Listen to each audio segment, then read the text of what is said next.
Então, boa tarde para todo mundo. Para quem não me conhece, eu sou Juliana Saraiva, sou professora da Universidade Federal da Paraíba e atuo junto com a professora Iusca, que também está por aí, já se apresenta para vocês, nos cursos de Sistemas de Informação e Licenciatura em Ciência da Computação. A minha área de trabalho é muito mais voltada para a engenharia de software e estamos aí fazendo uma ponte com tecnologia assistiva e engenharia de software. E junto com a professora Iusca, a gente coordena o grupo Autônomos Digitais, que trabalha com tecnologia assistiva e faz essa comunicação super necessária de engenharia de software e IHC. E esse evento a gente intitulou como o primeiro webinário de capacitação para práticas de grupos de pesquisa, métodos em computação. A ideia da gente não é muito falar sobre tecnologia assistiva, então muitas das pessoas que vão falar aqui com vocês não necessariamente trabalham com pesquisas nessa área, mas é a gente trocar figurinhas sobre os métodos que a gente pode adotar, como a gente pode realizar essas pesquisas com melhor qualidade, como a gente pode facilitar os relatórios, os reports, a escrita de artigo para fazer replicações, que isso é um problema inerente a qualquer grupo de pesquisa, e não necessariamente a área de computação. Às vezes a gente discute e se atém muito nas nossas reuniões de pesquisa sobre os assuntos de computação, de engenharia de software, e aí você diz para o aluno, pronto, então vai lá fazer um survey. Eita, como faz um survey? Ou então você diz para um aluno assim, tudo bem, dá uma estudada, vê se tu vai fazer um estudo de caso ou uma etnografia. Eita, o que é mesmo essa coisa? Eu estou meio confuso nessa coisa. Então, a ideia do encontro, dos seminários e das discussões é muito mais nesse sentido, para a gente trocar figurinha e capacitar não só o nosso grupo de pesquisa, como os outros grupos de pesquisa. Eu vou passar a palavra para a Iusca, dar um oi para vocês, e aí eu apresento o nosso palestrante de hoje. Então, falar bem rapidinho me apresentando, né? Sou Iusca, professora da UFPB Campus 4. Assim como Juliana, atuo nos cursos de Sistemas de Informação e Licenciatura em Ciência da Computação. E, assim, é um prazer ter uma sala tão cheia, né? Diante dessa nossa proposta, que está sendo realizada pela primeira vez, né? A segunda palestra. E como o Ju falou, a intenção, inclusive, de fazer o registro, né, é para que esse momento não fique retido para esse encontro síncrono, mas que a gente possa estar disponibilizando no canal do YouTube do Grupo de Pesquisa Autônomos Digitais todas as palestras que vão estar sendo feitas dentro do webinário, para que possam ser consultadas a posteriori pelos integrantes do nosso grupo de pesquisa ou de outros grupos de pesquisa, né? E a gente passa o link já para vocês. A gente está organizando tipo playlist para o webinário, para que realmente fique um material de consulta para os interessados nos temas relativos aos métodos de pesquisa, né? Então, espero que todos possam aproveitar esse momento e que seja realmente de partilha. Então, apresentar Bruno rapidinho, para quem não conhece, o professor Bruno Cartacho, minha família acadêmica, temos o mesmo orientador em comum, hoje ele é doutor em Ciência da Computação pela UFPE e é professor do Instituto Federal de Pernambuco, atua na área de Engenharia de Software empírica, arquitetura de software, padrões de projeto, paradigmas de programação e sistemas de informação. E o massa que eu acho de Bruno é que ele tem esse pé academia e indústria. Ele tem experiência profissional demais, 8 anos atuou como engenheiro de sistemas no CESA, lá no Porto Digital, foi engenheiro sênior de um projeto entre a UFPE e a Samsung.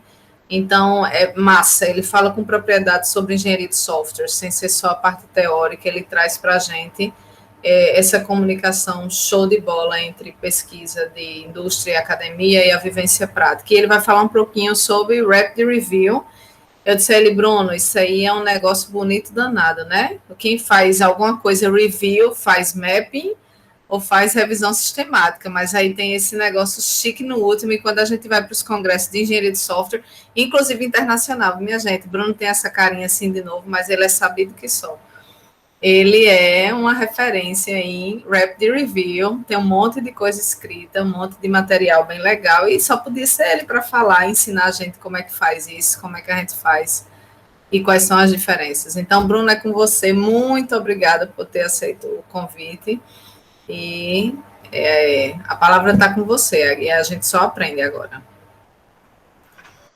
Obrigado aí, Juliana, pelo convite, pela apresentação, Yuska também, o pessoal todo aí que está assistindo. Espero aí que a gente consiga trazer alguma coisa interessante para vocês. Estão escutando bem, né? Deu um ok, para mim já está beleza. Beleza, vamos lá. É o seguinte, antes de eu começar a falar sobre Rapid Review, deixa eu só dar uma contextualizada para vocês, só para a gente não começar já direto no assunto, vamos dizer assim, né?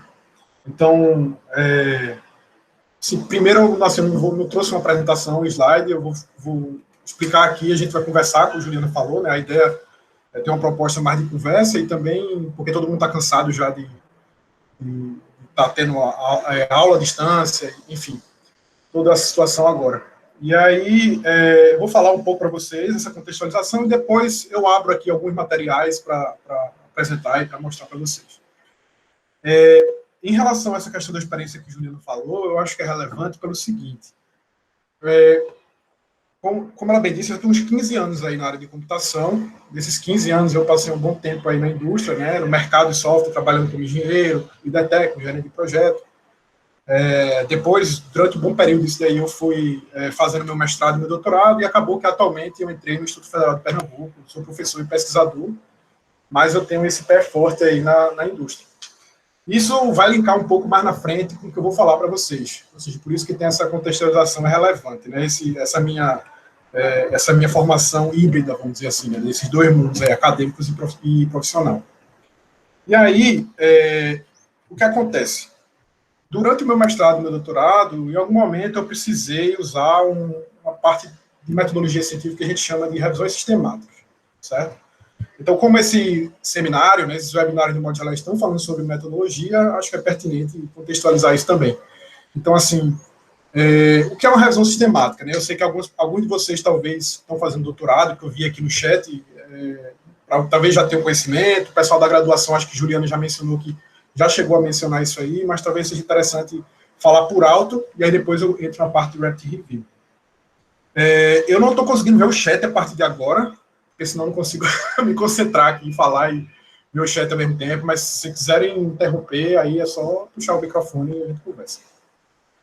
Porque a minha tendência é falar rápido e falar muito. Então...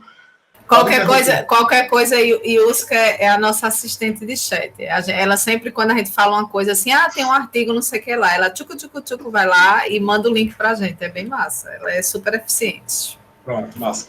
Pode fazer isso aí, interromper aí que a gente vai conversando. Então, assim, a questão das revisões sistemáticas, né, que é uma parte de método científico, como o Juliano falou. Tem survey, tem estudo de caso, tem experimento controlado, tem vários tipos de métodos científicos que você pode fazer para executar a sua pesquisa na área de engenharia de software, ou seja, lá em que áreas for, certo? Existe outro método chamado revisão sistemática, que, como o próprio nome já sugere, é um método que você vai revisar a literatura científica, certo? Boa parte de vocês já deve ter estado falar, na parte de trabalho científico, de fundamentação teórica, né, uma revisão bibliográfica.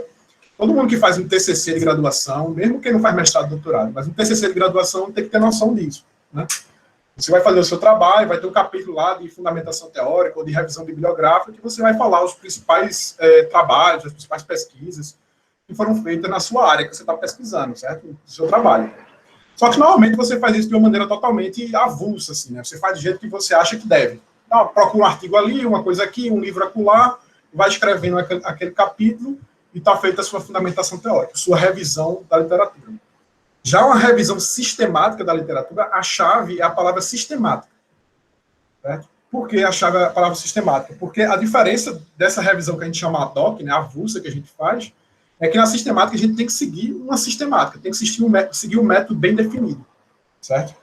E a revisão sistemática ela não serve somente para identificar, saber quais são os estudos que foram feitos naquela minha área de pesquisa. Ela serve também para poder sintetizar todo o conhecimento que tem numa determinada área. Inclusive, confrontar resultados que são conflitantes, por exemplo, de um trabalho, de uma pesquisa para outra. Isso fica bem fácil de ver na área de medicina, que inclusive foi de onde veio a boa parte desses conceitos de revisão sistemática. E quando você desenvolve um remédio, ou você desenvolve um determinado procedimento médico, vamos dizer assim, vamos supor que um cirurgião inventou um determinado procedimento médico, ele relata lá o procedimento dele, que ele fez tantas cirurgias, usando aquele procedimento, a taxa de sucesso foi tanto, a taxa de problema foi tanto, os problemas que teve foram esses, publicou o artigo científico dele lá, usou os experimentos, está publicado. Chega um outro cientista no outro lugar do mundo, eu achei interessante esse procedimento aqui, parece que está tendo sucesso, vou fazer aqui também. Aí ele vai lá e faz os procedimentos, relatos deles, publica o artigo dele. E nisso, vários pesquisadores e médicos vão lá publicando aquele procedimento novo, né? E mostrando os resultados, as dificuldades que eles tiveram.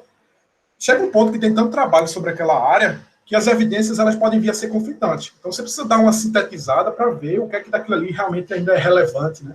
O que é que, de fato, tem um poder estatístico considerável para você considerar como algo válido ou não. Então, a revisão sistemática, ela sintetiza todo esse conhecimento de maneira inclusive, como eu disse para vocês, confrontar as evidências. Pode ser que um determinado grupo de médicos tenha visto que tenha dado muito certo para eles lá, por algum motivo, aquele procedimento médico.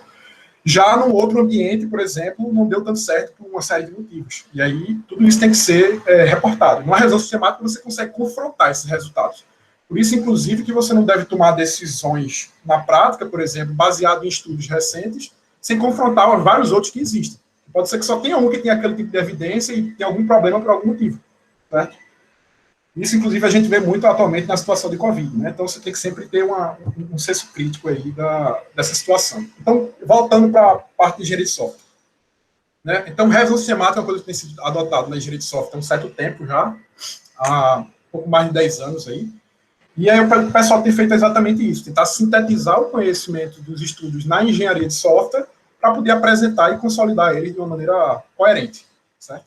Então, por exemplo, vamos supor que a sua área de pesquisa seja na área de teste de software, teste de aceitação, ou integração contínua, alguma coisa do tipo, você pode fazer uma revisão sistemática, tanto com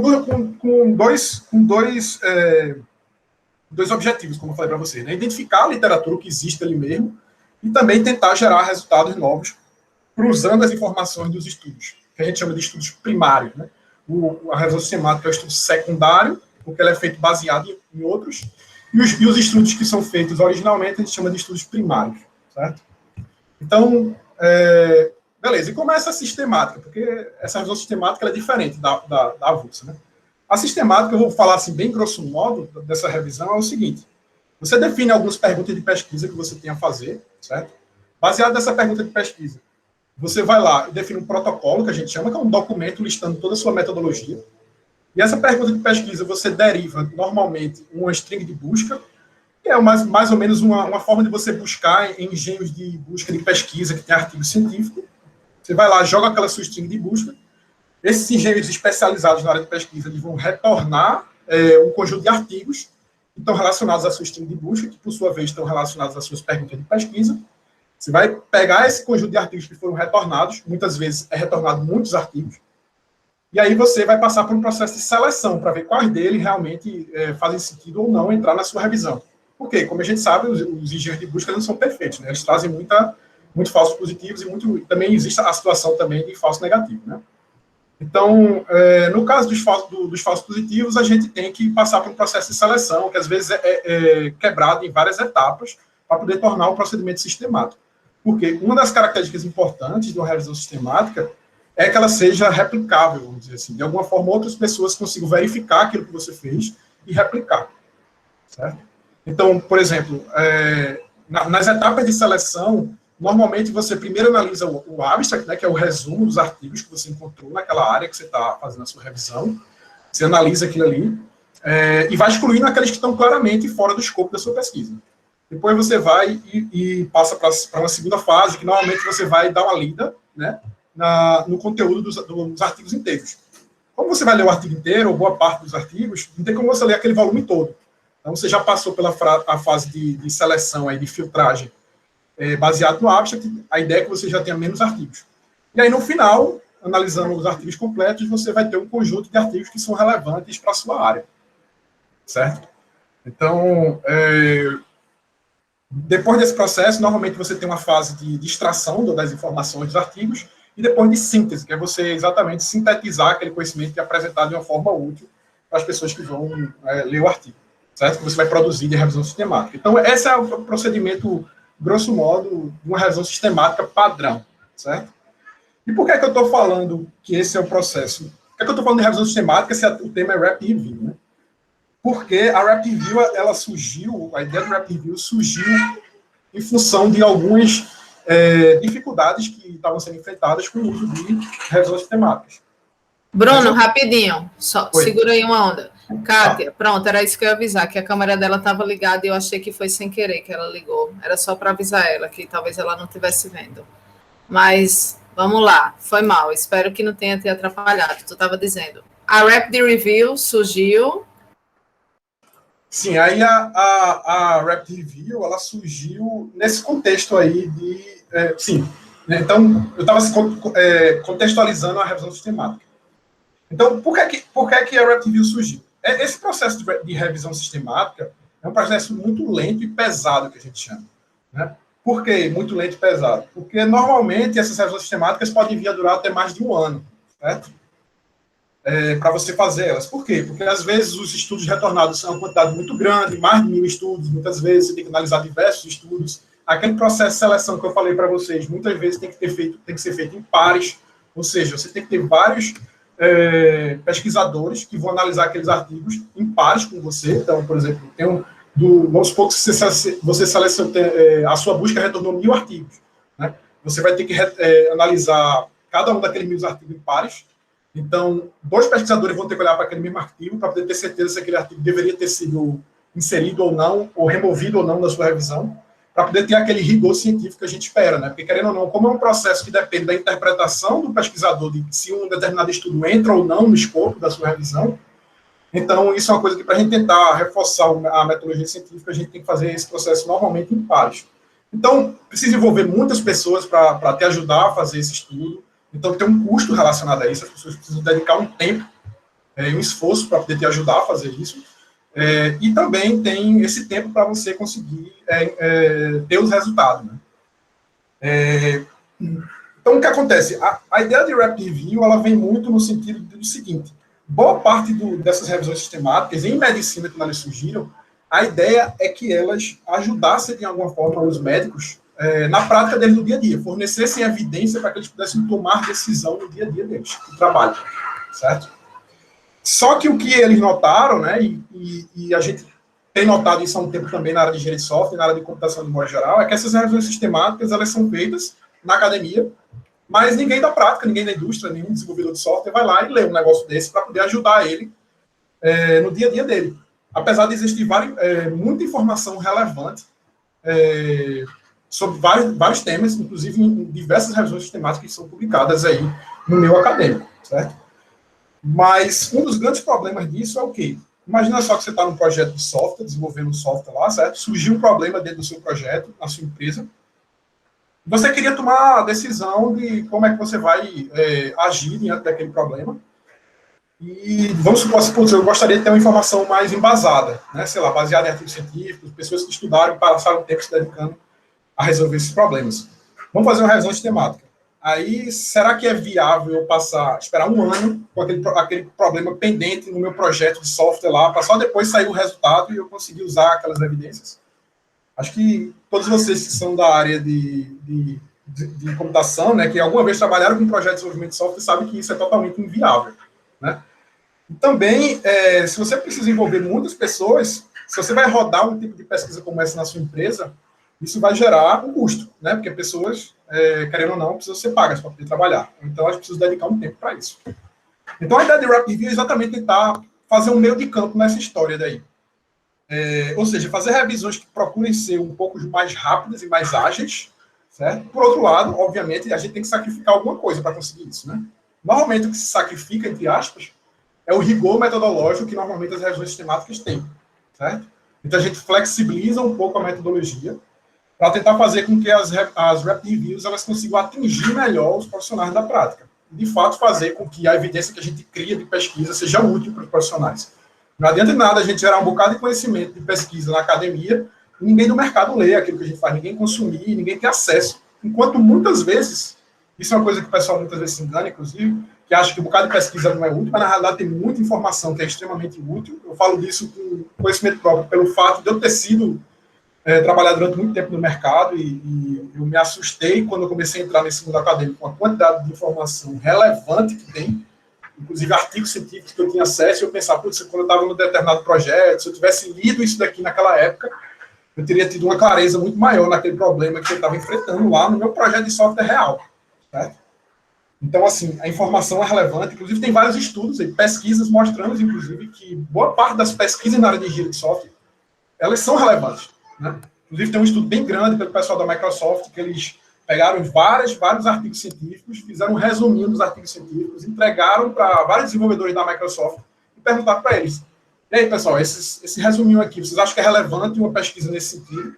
E o percentual, eu não vou lembrar agora no percentual, mas foi um percentual muito alto, com certeza mais de 60%, disse que aquilo ali era extremamente relevante. Basicamente, aquilo era um resuminho das pesquisas que os pesquisadores vinham fazendo. Ou seja, os profissionais reconhecem a relevância da pesquisa que está sendo feita. É uma questão muito mais de fazer essa ponte. Então, Bruno, deixa eu te perguntar uma coisa que eu esqueci de perguntar no começo. Tu prefere que as interações e as perguntas sejam feitas todas no final ou na medida em que aconteçam, em que você for expondo? Como é que você acha melhor? Pode ser, do jeito que você preferir. Pode perguntar no meio, se quiser. Tá, pois então deixa eu perguntar. Eu quis só o mote. Eu quis só o mote, que eu não sou bem só educada, minha gente. Porque se dissesse no final, eu estava só anotando aqui. Mas é bem rapidinho. Então, você acha que a Rapid Review, ela se aplica muito mais quando o problema surge de um momento prático da indústria, ou não necessariamente tem a ver? Por exemplo, eu estou no nosso grupo de pesquisa, no Autônomos, trabalhando com avaliação de software para pessoas com autismo. Isso não necessariamente a gente começou a pensar no desenvolvimento de um software, o nosso problema de pesquisa. A gente sentou, a gente leu, a gente estudou, é um problema que nasceu da academia. Nesse sentido, seria melhor eu fazer, por exemplo, um mapeamento ou uma revisão sistemática ou uma Rapid Review, ou realmente não tem nada a ver? É mais a forma de você reportar essas informações de maneira mais prática? Então, não, tem a ver. Isso é uma decisão que você precisa tomar, se você vai fazer ou não um Rapid Review, se você vai fazer um mapeamento ou uma revisão sistemática.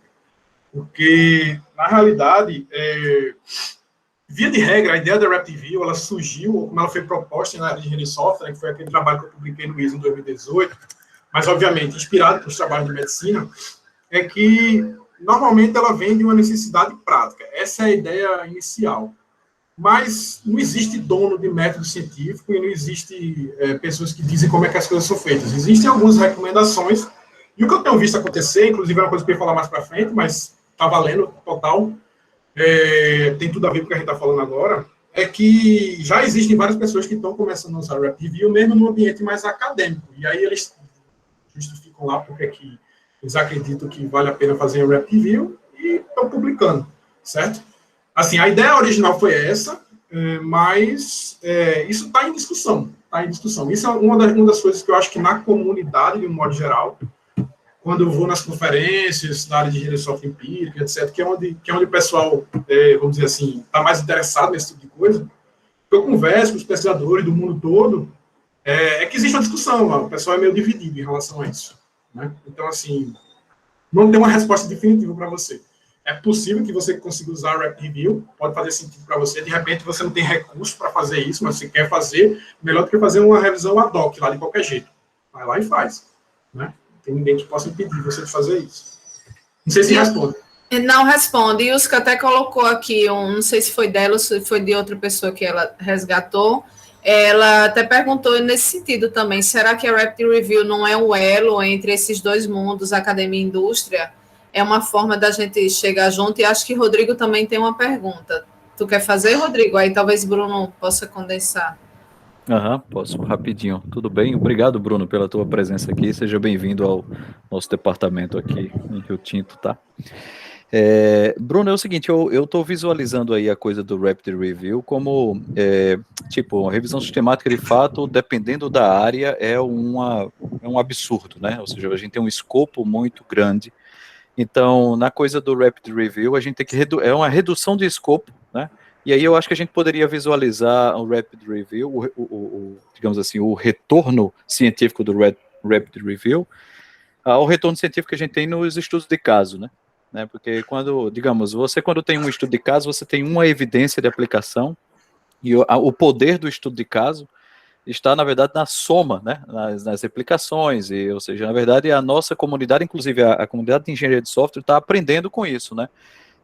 Antigamente era difícil, você mandava um paper com um estudo de caso, o reviewer dizia, isso aqui não é válido, não é generalizável, disse, mas é um estudo de caso, né, quer dizer, agora que a comunidade está começando a perceber isso, e a gente já tem, inclusive, estudos de caso únicos, né, publicados em journals, né, hoje em dia. E aí, a gente tem que ver também como levantar a bandeira desse Rapid Review e mostrar mais ou menos nessa perspectiva, né? Quer dizer, faz o seguinte, faz um review com escopo menor, mas vamos também criar agora mais trabalhos terciários, né? Tá certo? Né? Porque a gente tem os secundários, onde a gente tem os reviews, e a gente precisa ter um terciário que vai fazer um review dos reviews, né? Na minha área de pesquisa agora, Technical Data, eu li um paper que a gente tem vários trabalhos secundários, mas tem um terciário, né, que o cara faz, o time avaliou todos as revisões de literatura e criou um paper sobre as revisões de literatura, né. Então, acho que seria mais ou menos um caminho, uma direção bacana de seguir, né. Agora, é preciso que isso seja estabelecido e divulgado, assim como você está fazendo aqui agora, né, mas na comunidade, para que as pessoas quebrem os tabus, né, tá certo? E perceber que na verdade, o valor da ciência está na soma dos resultados, né? Não é isso? O grande valor da ciência está na soma dos resultados, e não que Bruno Cartacho tem que fazer a revisão sistemática, né? Mas se eu somo a revisão de Bruno, de Juliana, de Yuska, a gente soma as três e temos um grande resultado, né? Com esforços factíveis e que respondem perguntas científicas menores, né? Então, fantástico, levante mais essa bandeira, tá certo? Então, muito legal.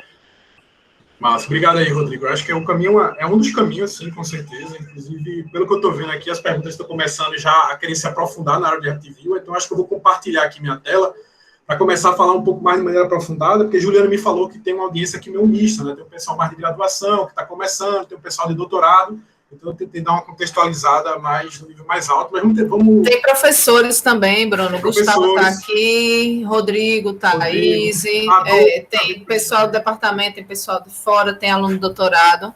Então, o que eu disse para a Bruna, inclusive, foi assim, parte do pressuposto que a gente não conhece esse método, que está todo mundo querendo saber como faz, se tem protocolo, onde eu leio, o que é que eu tenho que evitar para não fazer errado e pegar um dado que não dá um resultado conclusivo. Fala aí, Bruno, todas as coisas boas para a gente aprender. Foi nesse sentido aí.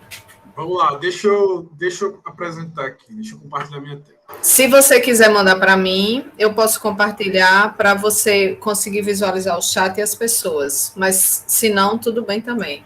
Então, eu acho que vai ficar ruim, porque na verdade, eu vou abrir o editor do PDF aqui para sair chaveando entre artigos científicos e falando. Pronto, tudo bem. Tranquilo. Vamos lá, aí eu não vou conseguir ver o chat, como eu falei para vocês, né? Vocês estão conseguindo ver minha tela? Estamos conseguindo. Massa. Então, vamos lá. Primeira coisa, eu vou começar desse artigo aqui, que esse artigo não é meu, inclusive esse artigo, se não me engano, ele está na lista dos artigos mais influentes da história da engenharia de software. Foi um artigo publicado em 2004 no ICSE, né, que é uma conferência super importante, acadêmica na área de engenharia de software. Um artigo que tem um título bem curto, Evidence-Based Software Engineering, né? Barbara Kitt, junto com o pessoal aqui lá da Noruega, da Suécia, propôs que a engenharia de software deveria ser mais... As pesquisas na área de engenharia de software deveriam ser mais feitas baseadas em evidência, ao invés de baseado em pequenas demonstrações de casos, certo? Então, como o pessoal normalmente chama de evidência anedótica, né? Eu testei um negocinho aqui e tal, defini um processo, defini meu doutorado, rodei aqui numa equipezinha fake aqui, pequenininha e beleza, tá tudo certo, né? Então, o pessoal começou a defender a partir desse artigo aqui. E esse artigo ele faz muita referência à medicina, e o que eu acho interessante dele é você ver o objetivo da engenharia de software baseada em evidência, né? Que basicamente o que ele coloca aqui está em inglês, né, que é prover os meios para que as melhores evidências de pesquisa sejam integradas com a prática, com a experiência prática e humana, né, do desenvolvimento de software. Ou seja, fazer com que as evidências científicas sejam integradas à experiência prática. Ou seja, a ideia inicial da engenharia de software baseada em evidência é tornar as evidências úteis para a prática. É o pessoal que trabalha na ponta, os engenheiros de software, os desenvolvedores de software. Fazer com que a pesquisa seja relevante. Um dos principais métodos que foram utilizados nesse sentido é as suas revisões sistemáticas, exatamente herdado desse conceito da lá de medicina, certo? Só que a gente começou a ver que, apesar que em medicina existe uma cultura muito forte científica, né, das decisões serem tomadas baseadas em conhecimento científico, mas em engenharia de software isso não acontece muito. E durante esses últimos 15 anos, aí, depois que esse artigo foi publicado, o que a gente viu é que a gente começou a produzir muita coisa metodologicamente rigorosa e com evidências interessantes e robustas. A gente depois começou a ver que o pessoal não estava consumindo, nem sabia da existência, né? E aí, partindo desse pressuposto daí, foi que me motivou a começar a tentar achar uma solução, uma das possíveis soluções, que esse é o tipo de problema que você não tem uma solução única, né? Mas para aproximar e, de fato, fazer com que o objetivo da engenharia de software baseada em evidência ele aconteça, certo? Justamente pelo meu perfil, né? De gostar de juntar essas duas áreas. E aí, ano passado, se eu não me engano, eu publiquei o capítulo desse livro aqui. Depois vocês podem pegar a referência dessas coisas. Se for o caso, eu passo para a Juliana, para a Yuska. Yuska também tá caçando tudo e jogando aqui no chat. Pronto, se eu falar muito rápido, Juliana, ou vocês perderam alguma coisa, vocês me avisam que depois no final eu posso passar as referências. E vai ficar gravado também e disponível, então a galera pode voltar lá no vídeo e pegar o nome certinho também. Mas Yuska tá botando os links todos também. Massa. Então tá aí, esse livro foi lançado no ano passado, ele juntou a comunidade, assim, os principais pesquisadores da comunidade de engenharia de software empírica, né, do mundo todo. Cada um escreveu um capítulo sobre alguma coisa. Inclusive, acho que eu vi que Kátia está por aí. Kátia tem capítulo aqui. E o livro é esse aqui, né? Contemporary Empirical Methods in Software Engineering. E aí tem um capítulo desse livro que eu escrevi junto com o Gustavo e com o Sérgio Soares. Gustavo é professor lá da Universidade Federal do Pará. E Sérgio é lá da UFPE, da Universidade Federal de Pernambuco. Sérgio foi meu orientador de doutorado e Gustavo foi meu co-orientador de doutorado. Esse capítulo de livro aí a gente publicou no ano passado, e eu acho que ele é a principal referência atualmente de Rapid Reviews na área de engenharia de software, e eu estenderia para a computação de um modo geral, certo? Pode ser que daqui a um tempo o pessoal faça alguma outra coisa aí e tal, mas eu acho que essa aí é a que está mais completa, vamos dizer assim, atualmente. E aí, eu vou seguir mais ou menos um roteirozinho dele, porque eu acho que vai tirar muito das dúvidas de vocês o que é Rapid Review, qual a diferença de Rapid Review para a revisão sistemática, né? Eu acho que vai responder boa parte das perguntas. Então, a primeira coisa aqui, vamos lá. Primeiro, o que é Rapid Review, né? Eu já dei uma palhinha aí para vocês, mas eu acho que, em resumo, tem 3 pontos principais da Rapid Review, certo? Primeiro, ela, via de regra, ela tem que ser feita em colaboração próxima, uma colaboração bem próxima, assim, com profissionais da prática. Por quê? Porque a ideia é exatamente você, de alguma forma, transferir aquele conhecimento para a prática, certo? Ela também tem o objetivo também de reduzir custos e tempo da execução de uma revisão sistemática tradicional. E tem um terceiro ponto que eu não tinha falado ainda, mas que é muito relevante da Rapid Review, que normalmente elas são reportadas, né, os resultados são reportados e apresentados de uma maneira mais amigável, que faça mais sentido para o profissional da prática.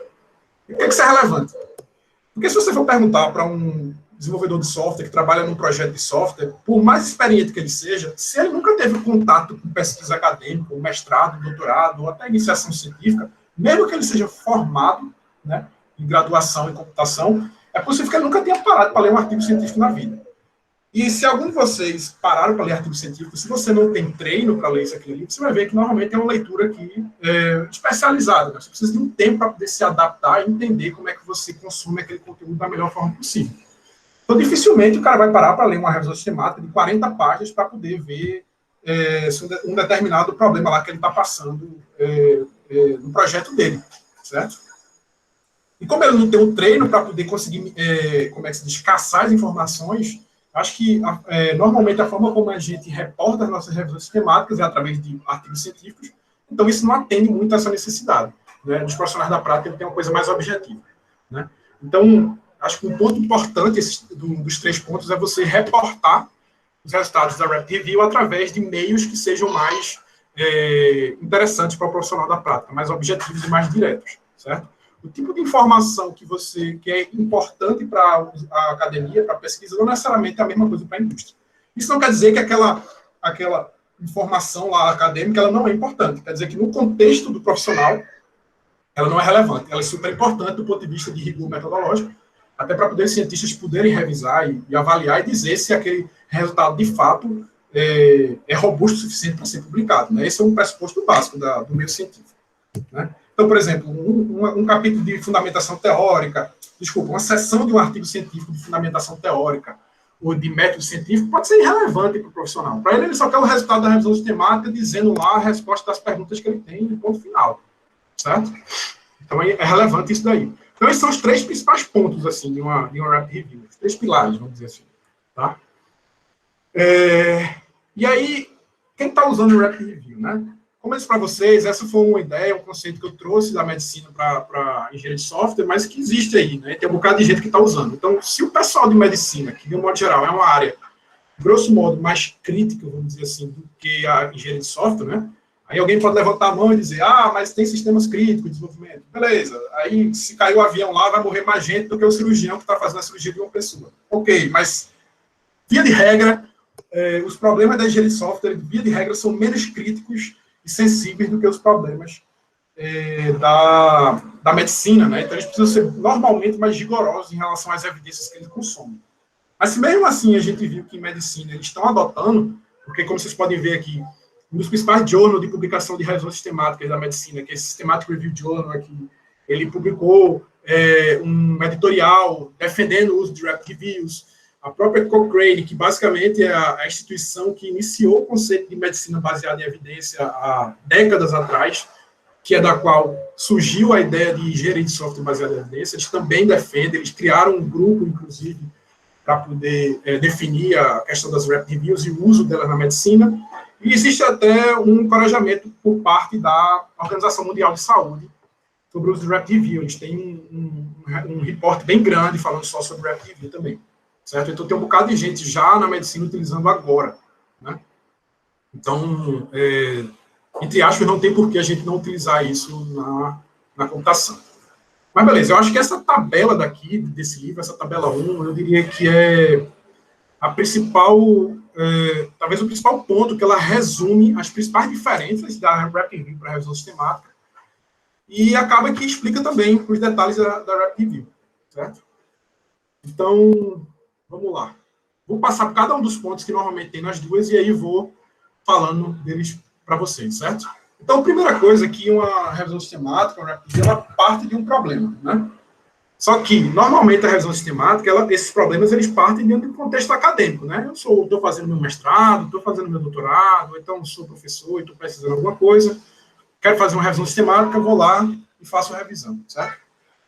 Já na Rapid Review, normalmente, ela surge de uma necessidade da prática. Isso tem tudo a ver com aquela pergunta lá de Juliana. Então, a ideia inicial é essa, que surja dentro desse contexto, certo?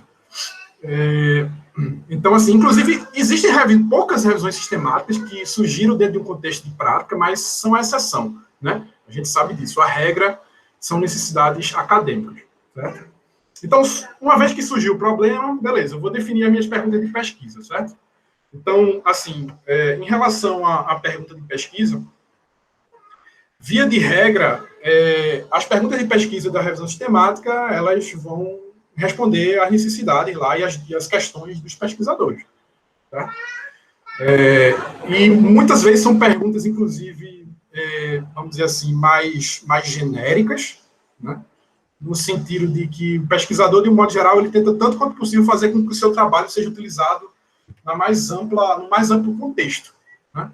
Já o profissional, o problema dele é muito peculiar, é muito particular, é para aquele determinado ponto ali. Então, normalmente, ele faz perguntas mais específicas, apesar de serem perguntas exploratórias. Né? O que é uma pergunta exploratória? É uma pergunta como, né? É uma pergunta, na realidade, quais são as ferramentas que existem, quais são os métodos que existem, ele quer saber o que é que tem por aí, certo? E um ponto importante é que essas perguntas de pesquisa elas devem ser discutidas com os profissionais que estão passando pelo problema lá, que você está fazendo a revisão, né? Então, o Rapid Review normalmente está lá, é um problema da prática que você está tentando resolver, e você está fazendo baseado nos problemas que o pessoal está enfrentando, certo? Um ponto importante que já perguntaram, e o protocolo? Bem, o protocolo é o seguinte, as duas tem que ter. Ao contrário do que as pessoas pensam, a Rapid Review, apesar de não ter um nome sistemático, ele é um método sistemático, certo? Ele só é uma flexibilização do método sistemático tradicional, mas ele não é uma revisão ad hoc, avulsa, que eu faço de qualquer jeito. Eu tenho que seguir uma sistemática mínima para poder dizer que eu tenho uma Rapid Review, certo? Então, um protocolo é uma das exigências. Agora, o que normalmente eu observo é que os protocolos da Rapid Review, eles são bem mais leves do que das revisões sistemáticas. Muitas vezes, os protocolos da revisão sistemática, o cara escreve, sei lá, 20 páginas, 30 páginas, protocolo, o cara fazendo toda uma fundamentação teórica, cita trocentas referências para poder fundamentar o método, etc. E o protocolo da Rapid Review pensa da seguinte forma. Ele vai ter o mesmo conteúdo, os mesmos principais pontos da revisão sistemática, só que ele não vai se preocupar muito com essa questão de fundamentação, etc. Ele vai ser bem objetivo, né? As minhas perguntas são essas, a stream de busca é essa, e o processo de seleção vai ser esse e aquele. Então, é bem objetivo e direto. Pra vocês terem ideia, eu acho que de uma Rapid Review que eu executei, eu acho que tem umas 2 páginas, eu acho, protocolo. Certo? Pronto, era isso que eu ia perguntar. Em média, pelo que tu viu aí, ou pelo que tu fez, tem quantas páginas? Só para a gente ter ideia desse tamanho. É isso que eu digo, eu não sei se eu teria uma média, porque como o Rapid Review, isso é uma das questões que a gente pode discutir também, não existe uma obrigatoriedade, você pode caracterizar como Rapid Review, você pode flexibilizar certas partes da revisão, certo? E outras você manter o rigor por algum motivo, porque a ideia da Rapid Review é se adaptar a um determinado contexto, certo? Você justifica o porquê daquilo. Pode ser que você queira sacrificar, por exemplo, o processo de seleção, fazendo só com uma pessoa, mas pode ser que você não queira sacrificar o processo de síntese, para você é relevante aqui. Aí você faz com mais rigor, certo? Então, assim, não existe um padrão para isso, mas assim, posso dar um exemplo da que eu fiz. Acho que eu fiz teve 2 que eu fiz que deve ter dado 2 ou 3 páginas no máximo, certo? E tem mais outros aí que estão rodando, de pessoas que eu sei, ou que eu estou fazendo, participando, né, de revisões que o pessoal me convida, e é mais ou menos nessa faixa, certo? É bem objetivo e direto. Então, inclusive, porque pensa da seguinte forma, esse é um documento que, de alguma forma, você deveria conseguir, não necessariamente você vai, mas você deveria conseguir apresentar ele para os profissionais da prática, e não entediar ele. E ele não ficar bocejando lá, certo? Então, em relação ao papel, isso aqui é um ponto importante aqui, esse stakeholders roles aqui, né? Ao contrário das revisões sistemáticas, existem algumas pessoas que são interessadas na Rapid Review que não necessariamente são pesquisadores, certo? Então, por isso, a colaboração dos profissionais da prática é fundamental para você ter uma Rapid Review, vamos dizer assim, que realmente vai atender as necessidades dele, certo? Então, essa proximidade ela é importante.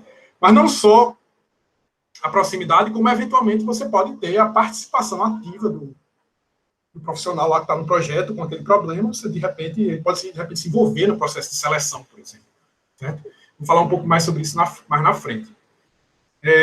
Time frame, isso é uma coisa importante, né? O tempo aí de duração de uma revisão sistemática, ele tende a durar alguns meses, algumas vezes mais de um ano, né? Mais de 2 anos é difícil, mas mais de um ano é bem comum, né? Ou então muitos meses. Já uma Rapid Review, eu penso aqui dias, semanas, mas eu acrescentaria até 1 mês, 2 no máximo, talvez ainda seja válido, a depender do contexto, né? Porque uma Rapid Review, ela vai depender muito do escopo dela. Pode ser que o escopo dela seja muito amplo, e aí vai ter muito estudo, vai dar muito trabalho, então pode ser que seja mais estreito, e aí você consiga fazer bem rápido. Para vocês terem um critério, teve uma Rapid Review que eu executei em 6 dias, e teve outro que eu acho que foi em 7, 8 dias, alguma coisa assim. Eu posso estar errando um dia ou outro, mas mais ou menos por aí. Já tem um outro pessoal que fez revisão, que demorava 2 semanas para fazer. Então, assim, tem essa janela, essa flexibilidade. Os alunos de graduação da gente agora só vão querer fazer Rapid Review. Ah, professora, não vem com essa história de mapeamento sistemático, não, que eu só tenho 1 ano de TCC. Vamos fazer a Rapid Review. Não pode mostrar essa tabela, não, Bruno, pelas caridades. E é por isso, inclusive, que esse problema aqui, que da Rapid Review tinha que vir da prática, está sendo meio que abandonado. Eu vou falar um pouco mais sobre isso. Em relação à estratégia de busca, né, porque a gente, para encontrar os estudos que a gente vai adicionar na nossa revisão sistemática, a gente tem que ter uma estratégia de busca. Como é que eu vou buscar os artigos e as pesquisas que vão ser acrescentadas na minha revisão, certo? Enquanto normalmente na revisão sistemática a gente tenta ter uma cobertura o mais exaustiva possível, né, cobrir o máximo possível, a gente normalmente tenta ter várias fontes de busca, né, usar vários engenheiros de busca, algum pessoal usa busca manual, né, tenta compreender o máximo de tempo possível, né, pegar artigos, mesmo artigos antigos e tudo mais. Na RapidView, a gente tenta ser mais enxuto em relação a isso. Então, normalmente, você usa uma única ferramenta de busca científica, tipo Scopus, por exemplo. Não sei se todo mundo conhece, mas é uma ferramenta de busca científica que é paga. Quem está associado a alguma universidade, algum programa de pós-graduação, provavelmente vai ter acesso a isso, certo? A esses Scopus. E aí você busca lá e encontra um bocado de artigo, certo? Porque ele é como se fosse um Google lá para artigo científico. Ele busca em várias outras bases e sintetiza lá, certo? Você também pode limitar a sua busca a um determinado período de tempo, a um escopo menor, e aí sua busca ela tende a retornar menos artigos do que a busca das revisões sistemáticas, certo? Bruno, tu tá vendo o chat não, né? Não. Tem uma pergunta aqui perguntando se tu pode disponibilizar as Rapid Reviews que tu participou, se é público, para a gente ver como que é o protocolo, para a gente materializar isso tudo que você está dizendo. Acho que a Ana Paula mandou o link de Bruno, da página dele. Tem essas coisas no teu site lá? Tem minha tese de doutorado, que tem um bocado de referência a isso, tem uns artigos, que alguns artigos estão por trás de paywall, mas a maioria deles tem pré-print, então você consegue acessar e de lá vai ter a referência, eu linkando para os protocolos e tal. Pronto. Mas tem outras duas perguntas, Bruno, que são um pouco na linha desse quadro que você estava apresentando, mas que foram itens que não foram mencionados, né? Tá. A pergunta de Ana Paula, né, sobre a equipe, né, se tem algo obrigatório, como na SLR. E uma outra pergunta é sobre o formulário de extração de dados, se também é feito na RR, uma pergunta de Thaís. Certo. Tá, a primeira pergunta é em relação à equipe. A equipe não tem uma obrigatoriedade, é você que vai definir aquilo que atende às suas necessidades. Lembrando que a RapidView está sempre nesse contexto. Ela é como se fosse um método para se adaptar às suas necessidades. Se você só tem um pesquisador disponível, vai ser um pesquisador. A equipe é essa, a equipe, né? Desde que, obviamente, você tenha pelo menos algum contato lá com o pessoal do projeto na prática, certo? Agora, em relação... E também, obviamente, nada impede que mais de uma pessoa participe da RapidView, né? Também é assim, a RapidView, então, só pode ter uma pessoa, né? Não é assim. Pode fazer sentido para você, por algum motivo. E no caso da... Qual foi a pergunta mesmo? Foi em relação a... Formulário de extração. Formulário de extração. Formulário de extração. Então, isso também é uma coisa que você precisa... Veja, formulário de extração, eu acho que... Talvez você não precisa ser tão caxias em relação a isso como você é numa revisão sistemática, mas eu diria que era bom você ter pelo menos alguma coisa que você vai lá e joga as informações que você extraiu dos estudos, porque eventualmente pode ser que você se perca, né?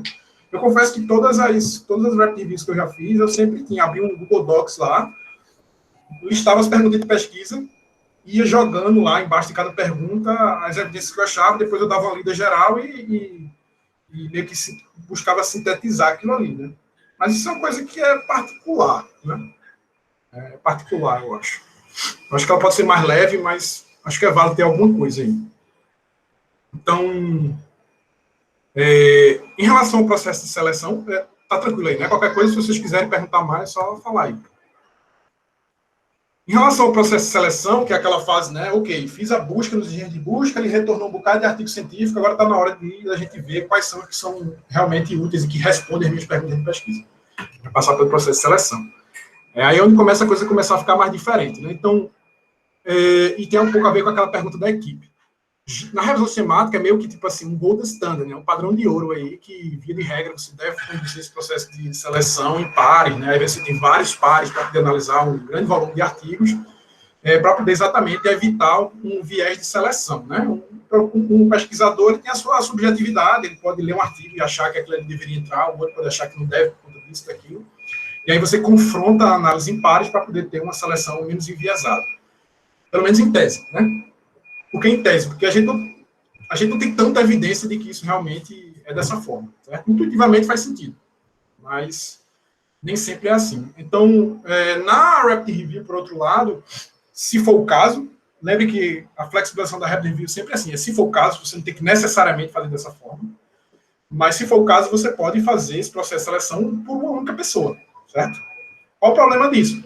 O problema disso é que, eventualmente, você pode ser que você tenha um viés maior, né? Uma pessoa pode passar despercebido e excluir trabalhos e artigos que não deveriam ter sido excluídos, né? E aí vai deixar de entrar aquela evidência, né? Aquele achado científico vai deixar de entrar na sua revisão e aquilo vai se perder, né? Então, pode ser que ele coloque alguma coisa que não tenha sido apropriada, mas porque ele deixou de ler bem o contexto que o trabalho foi executado. Então, assim, é uma ameaça, vamos dizer assim, à validade dos seus resultados maior, mas isso não significa dizer que aquela informação não tem validade, certo? Então, no processo de seleção... Oi. Todas essas adaptações ou otimizações, eu vou chamar assim, que a gente fizer com relação ao nosso protocolo, precisa estar justificado e reportado no protocolo. Tipo, quando eu escrever lá o meu protocolo, por mais síntese, por mais sintético que seja essa escrita, mas eu tenho que colocar uma frase tipo assim: essa revisão foi executada por apenas um pesquisador, por isso, ponto. Eu preciso sempre ficar justificando essas diferenças. É interessante que você sempre coloque por uma questão de transparência, né? Por uma questão de você, ok, eu estou usando essa evidência aqui, eu estou assumindo o risco, entre aspas, de usar uma evidência com essas características. Então, é interessante que você coloque lá no protocolo pelo menos isso, né? Dizer, o processo de seleção foi conduzido por uma pessoa, por exemplo, não foi conduzido de parte. Pode existir algum viés de seleção. Se você colocar alguma coisa nesse sentido, eu acho que já comunicou e já deixou claro como é que o negócio foi feito. Eu acho que essas decisões devem sim ser feitas. Na realidade, mais para frente eu vou falar sobre isso. Eu acho que recomendo bastante, inclusive, que essas decisões de flexibilizações elas sejam documentadas de alguma forma, certo? Seja no protocolo, seja eventualmente na apresentação que você for fazer para o pessoal que você vai entregar, que normalmente a RapidReview ela tem um público-alvo específico, mas de alguma forma aquilo fique claro, certo? Então, tem uma outra coisa também em relação ao procedimento de seleção, que é o seguinte: normalmente em revisão sistemática a gente tem duas etapas de seleção.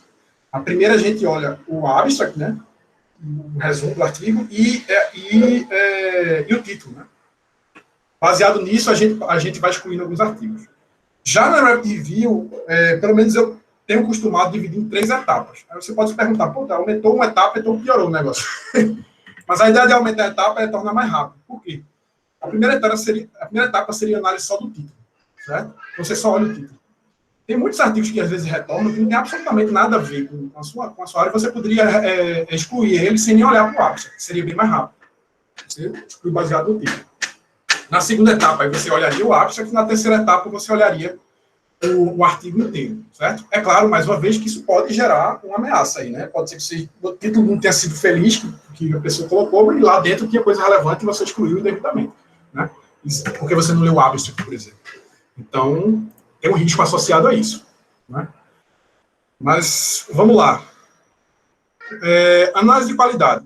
Normalmente, depois que você termina o processo de seleção, você pega aqueles artigos que foram selecionados e você submete a uma espécie de análise de qualidade, né, na revisão sistemática. Você vai analisar, por exemplo, se os artigos, se as evidências científicas elas são fortes, de fato, se elas foram feitas de uma maneira adequada, né, e para poder ela ser incluída. Já no RapidReview é possível que ela seja feita, só, em vez de fazer por pares também, ela seja feita só por uma pessoa, ou simplesmente ela seja pulada, né, seja skipada, não seja feita por algum motivo. Mais uma vez, qual é a ameaça que isso traz para o seu trabalho? Eventualmente, pode ser que você inclua artigos que não têm uma qualidade científica e metodológica muito boa, né? Mas existem formas também de você tentar reduzir esse efeito, que seria, basicamente, você definir, por exemplo, que você só vai incluir artigos que foram publicados em determinadas conferências ou determinados journals que são de excelência. Claro que não é 100% garantido, né, porque o processo de revisão de pares não é perfeito, mas já é vamos dizer assim, uma tentativa de reduzir esse efeito de trabalho de baixa qualidade. É uma possibilidade, certo? E aí você tem o processo de extração, que foi perguntado ainda há pouco, né, que algumas vezes ela é conduzida em pares nas revisões temáticas. justamente para ter certeza que tudo que era relevante foi extraído. Na RapidView você pode fazer isso com uma única pessoa. E aí entra a parte de síntese, que cada vez mais nas revisões sistemáticas tem se exigido um processo de síntese mais robusto. Durante um período razoável na área de engenharia de software empírica, a gente viu muita revisão sistemática sendo publicada com uma síntese muito fraca e sem tanta qualidade, e é normal, porque era um tipo de metodologia que estava começando a ser difundida no meio, mas já tem alguns anos aí que eu vejo que o pessoal está batendo duro, principalmente porque eu participo de comitê de revisão, das principais conferências da área, né, do ESEM, do ISE, de journals como o IST, JSS e tudo mais, e o pessoal está batendo pesado e não está deixando passar, não. Pesquisa revisão sistemática que não tem uma síntese legal, que realmente os achados não sejam relevantes, você não aprende, não apresenta de uma forma relevante. Né? Se você chega lá só sacode um bocado de referência, dificilmente vai ser publicado. Né? Então, se for uma coisa mais qualitativa, você tem que usar de repente, uma meta-etnografia, uma análise temática mais robusta, ou então até usar os princípios de Grounded Theory, né, que é teoria fundamentada. Eu acho que vai ter até alguém que vai dar uma palestra sobre isso aí no webinar de vocês. Cleidson do Pará, o FPA, vai falar para a gente. Pronto. Então, assim, alguma coisa assim, ou então se for uma revisão sistemática com dados mais quantitativos, você fazer uma meta-análise e tal. Coisa mais robusta, certo? Já na RapidView, a tendência é que a gente tenha mais um resumo narrativo, ou então um tópico mesmo, uma coisa bem objetiva e direta, para apresentar aqueles resultados, certo? Porque o processo de síntese, muitas vezes, é um processo muito trabalhoso e muito demorado, certo? E, por fim, a questão do reporte, né, como é reportado os resultados. Normalmente, a revisão sistemática é publicada através do formato de papers científicos tradicionais, enquanto que a RapidView, ela muitas vezes é publicada através de meios que sejam mais pertinentes para o público-alvo, que é os profissionais da prática, né? Inclusive, uma das formas de fazer isso é através de evidence briefings, que eu vou falar um pouco mais na frente, certo? E também vou falar que nada impede que uma RapidView seja publicada em artigos científicos, em conferências e revistas revisadas por pares, né? A gente pode falar um pouco mais na frente sobre isso. Mas, em linhas gerais, essas são as principais diferenças nessa tabela aqui. Inclusive, esse livro é pago, certo? Da Springer, mas tem um pré-print dele, se vocês procurarem lá no meu site, que eu acho que a Juliana ou o Yusca deve passar para vocês aí no meu site, é brunocartaz.com. Eu acho que nele tem um link de publicações que vocês conseguem acessar o pré-print, eu acho, certo? Então, vocês conseguem ter acesso a isso. Eu acho que esse quadro aqui é o melhor resumo, assim, das principais diferenças, e você vê que se pode flexibilizar. Claro que tem outras questões aqui, certo? Então,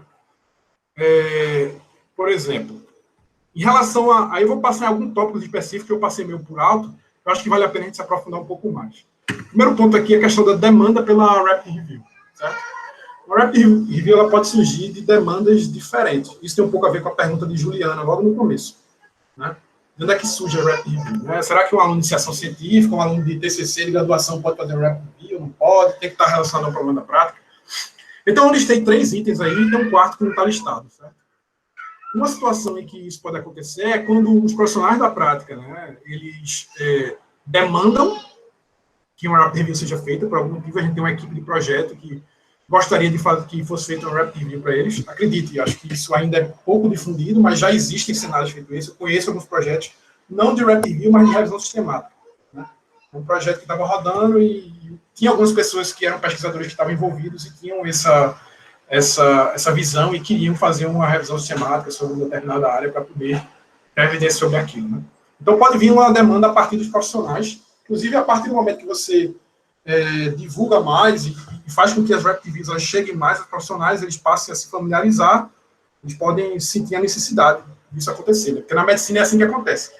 Os melhores médicos, de um modo geral, eles ficam sempre esperando sair as últimas revisões sistemáticas para poderem saberem como eles devem proceder em relação a certas coisas, certo? Certos problemas. Outra forma também é partindo do próprio pesquisador, mas o pesquisador tentando alinhar a linha de pesquisa dele a um problema na prática. Então, é muito comum pesquisadores que têm algum tipo de interação com a prática, com a indústria, de alguma maneira fazerem projetos casados, de alguma forma, então junto com empresas, certo? E aí ele vai entrar num determinado problema. Eu acho que uma forma interessante você fazer isso daí é exatamente fazer um rapid review, uma revisão rápida, para poder entender o problema do pessoal lá e entrar naquele problema de cabeça. Né? E alinhar com os temas dele. Né? Se o cara é um pesquisador numa área específica, ele vai lá e alinha com um projeto que ele sabe que está tendo um problema semelhante ao que ele está pesquisando. Né? Então, o conhecimento dele ali vai ser útil. Uma terceira forma é basicamente assim, é parecida com a segunda, mas a diferença é que você vai entrar na empresa ou em projetos de software e meio que assim, ó, não tem um problema definido aí, me passa o problema que vocês têm e a gente vai ver o que é que a gente consegue fazer com de rapid review aí desse problema de vocês. A gente vai abraçar o que a gente achar que é mais pertinente. Não necessariamente é a minha área de especialidade. Certo?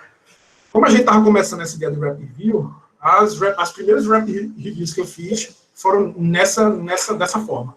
Eu ia nas empresas, eu tinha contato, conversava com o pessoal, com o gerente de operação, com o líder técnico, etc., identificando os problemas e aqueles que a gente via que tinha caldo para sair um rapid review lá, a gente dava prosseguimento, certo? Não necessariamente era a minha área de especialidade.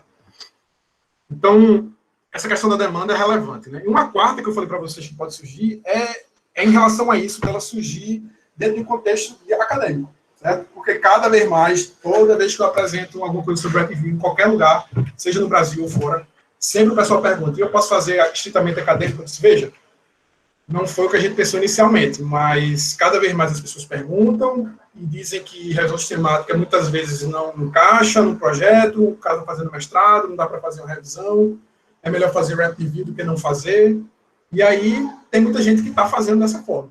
Certo? Tem artigos já publicados de rapid reviews. Inclusive, vou tentar ver se eu mostro aqui isso. Então, tem essas formas de surgir o rapid review. Né? Um outro ponto aqui que eu acho relevante aqui é falar sobre as perguntas de pesquisa. Né? As perguntas de pesquisa, normalmente, de rapid reviews, elas são, como eu falei para vocês, mais exploratórias e muitas vezes específicas. Agora, o que eu quero falar com exploratória, né? Como eu disse para vocês.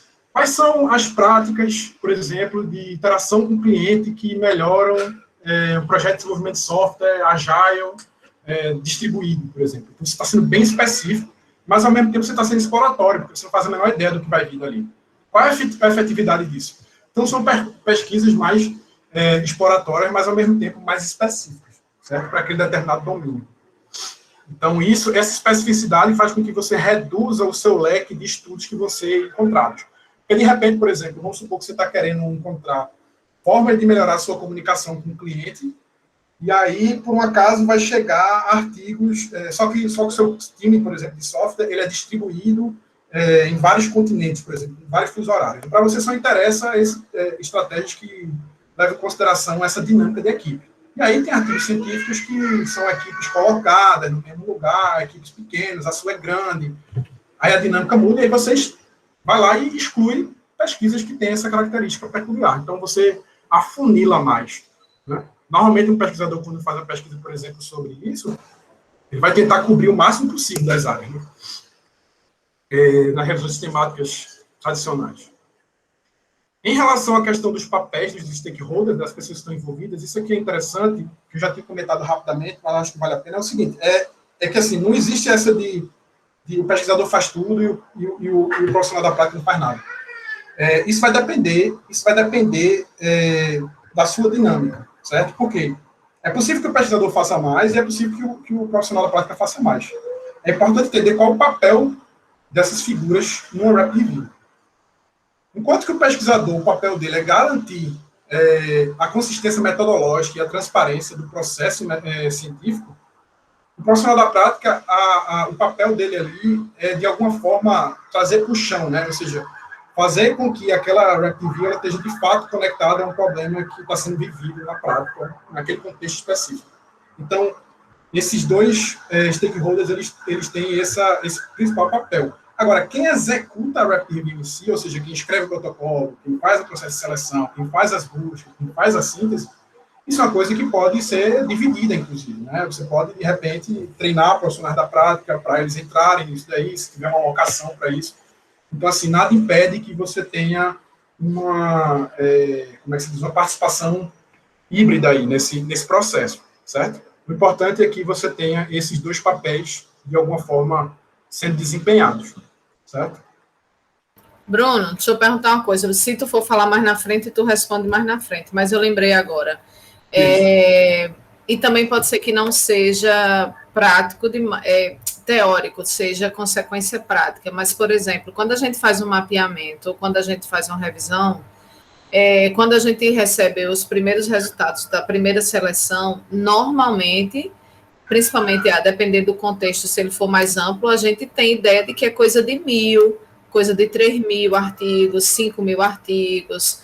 Então, de toda forma, quando a gente vai fazendo as seleções, na medida em que a gente vai tendo a experiência de ter feito outras revisões, a gente tem esse balizador de dizer, está no caminho certo, está com cara de que está rolando. Eu carreguei aqui a string de busca e está dando certo. Do mesmo jeito que, se eu tiver uma string de busca que o meu primeiro retorno de 10 artigos, num tema que é estudado desde 1950, eu já sei que tem alguma coisa errada. Foi um and, foi um or, foi um parêntese que eu coloquei errado. Então, a gente acaba tendo alguns balizadores para ir sentindo se a execução do mapeamento e da revisão está rolando. Quando eu penso em Rapid Review, você diria algum range assim desses balizadores? Tipo, é um tema muito prático, é um problema muito recente, normalmente ligado à tecnologia, ou à aplicação de uma tecnologia muito nova. Então, é normal que na primeira seleção tu venha ou tu receba 100, 150, 200. Se na tua Rapid Review tu receber aí na primeira seleção 5.000 artigos, tem alguma coisa esquisita aí. Talvez não case nem Rapid Review. Ou então não, é normal mesmo. Ou no final de 5.000 tu tirar 10 artigos ou 15, depois de aplicar os critérios de inclusão e exclusão, tá tudo certo, não tem problema. É isso mesmo. Então, tu pode dar para a gente um feedback desse prático, desses balizadores, para a gente até saber se quando for executar está indo no caminho certo? Pessoal, esses números são sempre difíceis de você bater o martelo e dizer o número é esse, certo? Você vai ter que olhar para os recursos que você tem e você vai ter que ver se aquilo é viável ou não, certo? Então, por exemplo, se você fez sua busca inicial retornou 20.000 artigos, e você só tem você para fazer o processo de seleção, muito provavelmente isso é inviável, certo? Se ela retornou 500 artigos, então talvez seja viável, é provável, é possível que seja viável. Se ela retornou 100 artigos, com certeza é viável você fazer sozinho, isso daí, certo? Então, assim, isso é uma coisa que você vai ter que avaliar seus recursos, o que você tem para conseguir fazer aquilo ali, né? Se você já teve experiência de fazer alguma revisão sistemática no Rapid Review antes, você já vai ter alguma noção, né? Se você nunca fez nada, aí vai sofrer mesmo, porque assim, a experiência vai dando, porque esse número é difícil de dizer. Mas, assim, seria mais ou menos essas escalas, assim, que eu diria. Acho que quando passa de 1.000, talvez começa a ficar um pouco complicado. Quando eu digo assim, 1.000 é o resultado inicial da busca, tá? Não pode de forma nenhuma ser 1.000 que foram selecionados. Aí, até para uma resolução sistemática, seria um negócio impraticável, né? Então, mas tem um outro problema, que é um problema que é o problema inverso. Por quê? É um problema de você não encontrar nada. Dificilmente esse problema vai acontecer na revisão sistemática, mas na Rapid Review isso pode acontecer. Por quê? Porque na revisão sistemática, normalmente, você já faz, você tem um direcionamento acadêmico. Então, você está olhando um problema que você sabe que está sendo pesquisado, certo? Você sabe que tem pano para manga ali. Dificilmente sua busca não vai retornar nada. Ou retornar pouca coisa. Já na Rapid Review, não. Na Rapid Review, se você está enfrentando um problema muito específico de um projeto de software, é possível que seja tão específico que não tenha uma pesquisa com aquelas características e você não encontre praticamente nada sobre aquilo. E como você não encontra nada, isso pode inviabilizar a sua Rapid Review. Ou seja, imagina que você vai fazer um Rapid Review em parceria com a empresa, num projeto, e aí eles têm aquele problema lá, você diz, beleza, a primeira coisa que eu vou fazer é olhar a viabilidade disso. Isso era a primeira coisa que eu fazia quando eu ia nas empresas. Eu conversava com vários gerentes, com vários líderes técnicos de vários projetos, justamente para poder levantar várias problemáticas que eles tinham. E aí eu ia de uma por uma, dando uma busca bem rápida para dar uma olhada no que é que eu encontrava. Tinha coisas que eu não encontrava quase nada, ou muito pouco, assim, 2 artigos e tal. Então, não valia a pena fazer uma revisão com aquilo, certo? Então, eu dizia, ou a gente refina mais isso aqui, ou então não vai ser viável uma Rapid Review nesse contexto. Não vai ser viável, não tem evidência suficiente para fazer um estudo secundário, certo? Então, isso é uma coisa que tem que ser levada em consideração. Aí, Aí tem um pulo do gato aí, que eu acho que isso aí é uma lição aprendida, isso eu acho que não tem naquele capítulo do livro, mas eu acho que vale a pena ser falado, que é o seguinte: quando você vai fazer um Rapid Review em parceria com profissionais da prática, né, com empresas e tal, existe um trade-off entre problemas técnicos e problemas mais, vamos dizer assim, gerenciais e de pessoas e humanos, certo? Existe um trade-off aí. Por que eu digo isso? Porque se você faz um Rapid Review, por exemplo, na área de Agile, ou sobre um método específico, muito provavelmente você vai encontrar muito material sobre isso, muito artigo científico sobre isso. Já se você tem um problema técnico muito específico no seu projeto, né, uma coisa mais de arquitetura, uma coisa muito específica, então de codificação, de estruturação do código e tal, pode ser que aquilo seja tão específico que você não vai encontrar material sobre aquilo. Então é mais fácil você ir por um caminho desse mais de fenômenos humanos, etc., nesse sentido. Mas, por outro lado, se a sua intenção não é só ficar na Rapid Review, mas tentar aplicar o conhecimento que você encontrou no projeto, aí inverte. Por isso que é um trade-off, inverte. É muito mais difícil, do ponto de vista de pesquisa, você fazer uma Rapid Review e aplicar ela com aspectos humanos. Por quê? Por exemplo, tem uma Rapid Review que eu fiz, que era em relação à colaboração com o cliente, que é muito complicado a gente medir isso. Ou seja, eu encontrei várias estratégias de como melhorar a comunicação com o cliente, ou seja, tem muito artigo sobre isso. Mas na hora da gente aplicar, por exemplo, beleza, agora eu listei aqui na Rapid Review, vamos tentar rodar isso e efetivamente ver essas estratégias na prática que a gente encontrou na academia e avaliar o impacto delas. Quando é que a gente consegue observar isso? Meses depois que você está aplicando isso daí, que você consegue fazer essa intervenção. E não só tem esse problema, como muitas vezes o gerente ele não vai ter interesse em você fazer uma intervenção dessa natureza na equipe dele. Pode ser que gere um impacto muito grande, então pode ser que você tenha uma dificuldade de convencer, inclusive, em entrar nesses projetos, né, o líder técnico e tal. Então, o pós-Rapid Review, se você tem a intenção de botar aquilo para rodar, é mais difícil nesses aspectos mais humanos. Por outro lado, no aspecto técnico, normalmente é muito mais fácil. Se a solução técnica, ou se a estratégia técnica é usar uma determinada abordagem de codificação, você faz aquilo ali, bota para rodar, faz os testes, usa o hermético, roda alguma coisa de análise estática e pronto, tá lá, o teu resultado do hermético perfeito. Você consegue testar e avaliar o impacto disso muito, muito fácil, vamos dizer assim, né? É bem mais simples. Então, assim, tem esse trade-off aí. E eu estou vendo que muita gente, inclusive, está interessado em pesquisa, não só necessariamente em empresa, mas eu queria lembrar para você o seguinte, que não necessariamente você precisa fazer um mestrado ou um doutorado profissional, ou então estar trabalhando numa empresa, ou querer ter trabalhar numa empresa para poder ter um Rapid Review, porque eu vou dizer para você, a maioria das pessoas que trabalham com engenharia de software hoje em dia, via de regra, eles tentam ter, de alguma forma, algum contato com o mundo real da engenharia de software. Então, tentam ter um contato com a empresa. Então, se você for ter algum contato na sua pesquisa de mestrado, na sua pesquisa de doutorado, você for conversar com pessoas da indústria, né, do mercado, cabe você colocar uma Rapid Review, né? Que, inclusive, vai dar um embasamento para você oferecer um material para eles e também você entender o contexto deles, certo? Então, você não precisa estar trabalhando na empresa, né? Então, assim, via de regra, os projetos de engenharia de software ele tem esse pé no mundo real. De um tempo para cá já é difícil você conseguir se distanciar demais, certo? Então, dá para encaixar o Rapid Review. Deixa eu passar aqui. Tá, em relação a essa questão de execução do Rapid Review, eu grifei aqui, porque esse é um ponto importante, que já foi falado, mas vale a pena, que é a regra de ouro da Rapid Review, e assim, a transparência. Por quê? Se você está flexibilizando um método, que é reconhecidamente adotado, você tem que ser transparente em relação a isso, né? Então, isso aí entra aquela pergunta de Juliana. Eventualmente, você pode colocar isso numa apresentação para as pessoas que você vai mostrar os resultados da Rapid Review, mostrar onde é que você flexibilizou a metodologia, ou então colocar isso lá no seu protocolo. Mas, de alguma forma, deixar claro como aquilo foi feito, certo? E aí as pessoas, entre aspas, por sua conta e risco, vão usar ou não a evidência daquilo ali. Mas, pela minha experiência, tanto pessoal como de pesquisa, como pesquisador, é que se você faz um Rapid Review em contato com os profissionais da prática, eles estão um pouco se lixando para isso. A verdade é essa. Inclusive, uma das pesquisas que eu fiz, que a gente conversou com vários... A gente fez entrevistas diretas com pessoas em projetos de software, e também a gente mandou surveys mais com amostras maiores para pessoas que faziam perguntas no Stack Overflow, né, que é um site de pergunta e resposta de desenvolvimento de software. E a gente mandou vários desses briefings, né, com resultados para eles, e perguntou para eles, por exemplo, qual era a forma que eles normalmente consumiam o conhecimento no dia a dia dele como desenvolvedores. E praticamente ninguém respondeu, obviamente, artigo científico. Os que responderam, quando a gente ia ver, tinha mestrado ou tinha doutorado. Tá? A grande maioria era o quê? É blog, é livro, é o colega do lado, é alguém mais experiente. Então, assim, por mais...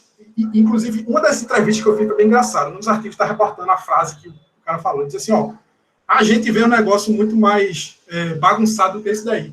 Isso daí, para a gente, já é muito metodológico, já é muito rigoroso. Então, com certeza, vai ser muito melhor do que a forma como a gente já faz no nosso dia a dia. Então, assim, tá valendo. Desde que seja transparente, tá valendo. Então, em relação a... Vamos ver aqui...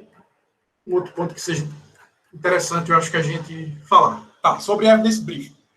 É a forma como você apresenta os resultados. Né? Eu estou falando de Evidence Briefing aqui, parará, e o pessoal pode se perguntar, o que danado é Evidence Briefing? Basicamente, Evidence Briefing foi uma forma que a gente definiu de apresentar os resultados de um Rapid Review. Certo? Basicamente, você tem que fazer isso através de um documento de uma página, né? E comunicar aquilo da forma mais objetiva possível, focado nos resultados. Certo? Então, um exemplo aqui, de um Evidence Briefing, de uma revisão que a gente fez, deixa eu mostrar para vocês aqui. Por exemplo, esse Evidence Briefing aqui também é uma página. Certo? Isso quer dizer que todos os Rapid Reviews têm que seguir esse template, ou tem que ter uma única página? Não. Vai ver no seu contexto, se você achar que faz sentido, faça assim. Se não, você apresenta de uma outra forma. Mas a gente ia para as empresas, para os projetos de software que a gente rodou as Rapid Reviews, a gente ia com isso aqui e apresentava para o pessoal, para a equipe de software, eles iam consumir esse conhecimento e depois a gente avaliou qual a percepção, o que é que eles aprenderam, tudo isso, se trouxe informação relevante, via de regra era bem positivo o retorno. Então, assim, esse aqui, por exemplo, foi um Rapid Review que a gente rodou sobre problemas de motivação na equipe de software, certo? Então, você vê basicamente que o Evidence Briefing ele tem um título dele aqui, certo? As instituições que foram envolvidas aqui no processo, tem um mini abstract aqui, uma coisa bem objetiva, dizendo qual o objetivo desse Evidence Briefing aqui, da Rapid Review, e tem essa seção de findings, que são os resultados que a gente encontrou, certo? A gente define aqui em tópicos, tanto quanto possível, bullet points, tabelas e, enfim, figuras. E aqui do lado direito tem algumas explicações sobre o que é uma Rapid Review, o que é um Evidence Briefing, de onde veio essas informações e tudo mais. Certo? E vários outros aqui de outras áreas. Por exemplo, essa aqui é uma área mais técnica, tá?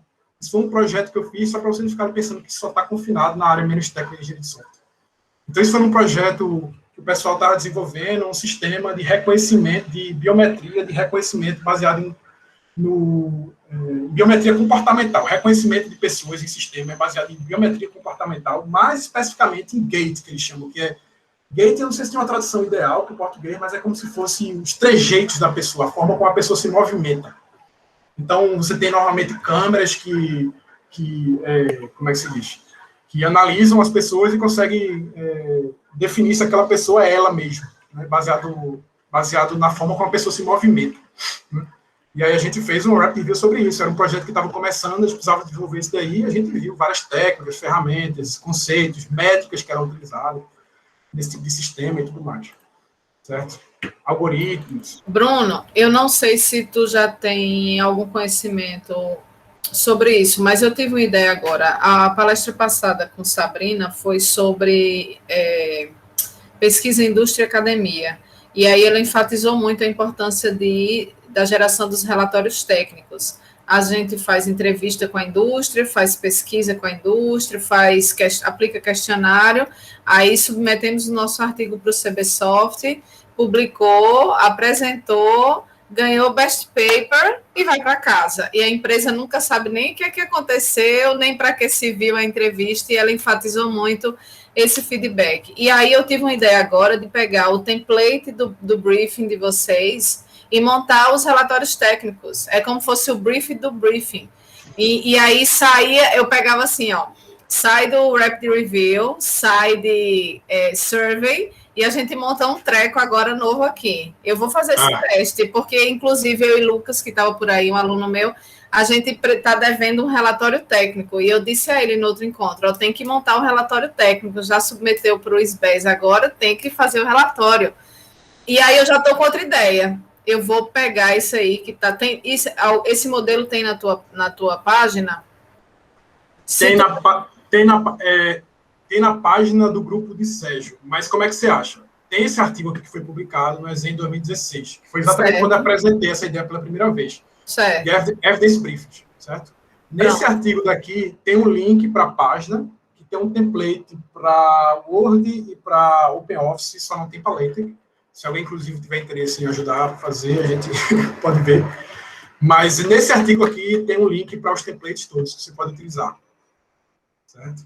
Pronto, show de bola. Porque assim, aí é interessante, eu vou até perguntar, e talvez a gente troque figurinhas sobre isso, de como é usar coisas como essa, não só para resultados de Rapid Review, porque o Rapid vai estar montar o protocolo, em executar de forma rápida e trazer esse feedback rápido. Mas a gente pode usar pedaços disso em outras metodologias, principalmente quando a gente tem esse intercâmbio indústria-academia. Tudo bem que eu tenho tempo para fazer ele demorado, eu tenho tempo para fazer um mapping, eu tenho tempo para fazer 5 meses de entrevista, mas eu preciso de um feedback rápido. Então, eu uso tudo de outro método de pesquisa e na parte de report eu uso, por exemplo, essa forma de apresentar, que achei massa.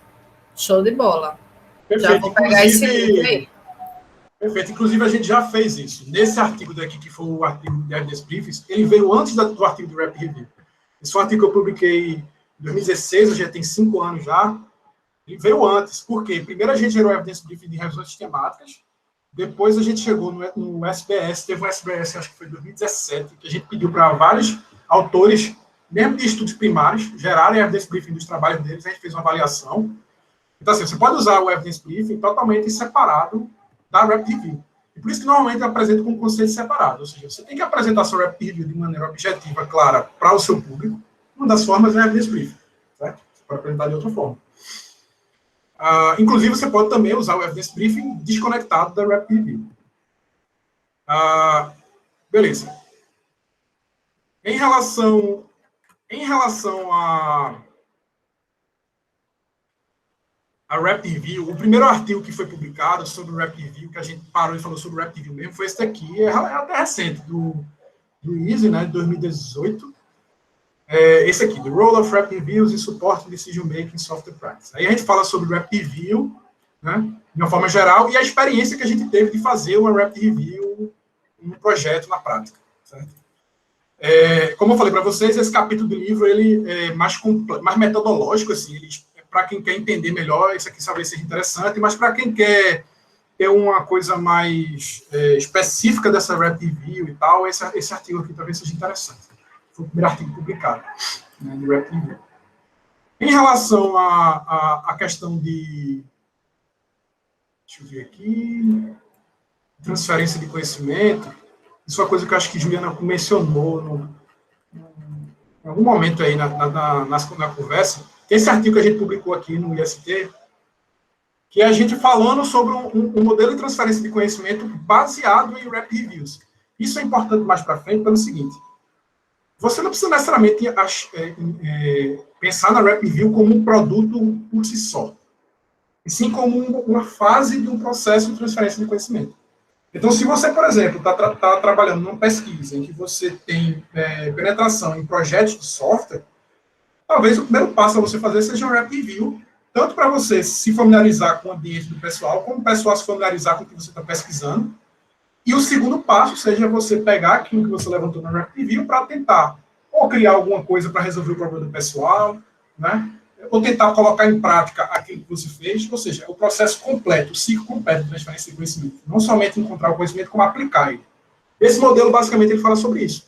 Você tem um ambiente de demanda, basicamente a empresa ou o projeto de software. Esse ambiente de demanda, ele motiva os pesquisadores a fazerem uma Rapid Review, né? O objeto de transferência, que a gente está transferência, no caso, é o conhecimento, são os resultados. A gente transfere isso através de um meio, que que são os evidence briefings, ou algum outro meio que você achar pertinente, e os profissionais da prática vão aplicar de alguma forma aquele conhecimento que foi gerado, certo? Então, você pode inserir o Rapid Review dentro de um contexto maior, certo? Um modelo de transferência de conhecimento. Esse artigo aí fala mais detalhadamente sobre isso, certo? Voltando aqui para a linha principal, que é esse capítulo do livro. Tem algumas discussões que são relevantes sobre Rapid Reviews e eu acho que a gente deveria falar, né?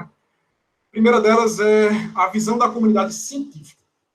Apesar da Rapid Review inicialmente ter surgido com a ideia de conectar a pesquisa com a prática, né, aproximar esses dois mundos, e o público-alvo maior das Rapid Reviews serem os profissionais da prática, de alguma forma, a gente tem que se lembrar que os pesquisadores eles são stakeholders, né, ou seja, eles são partes interessadas.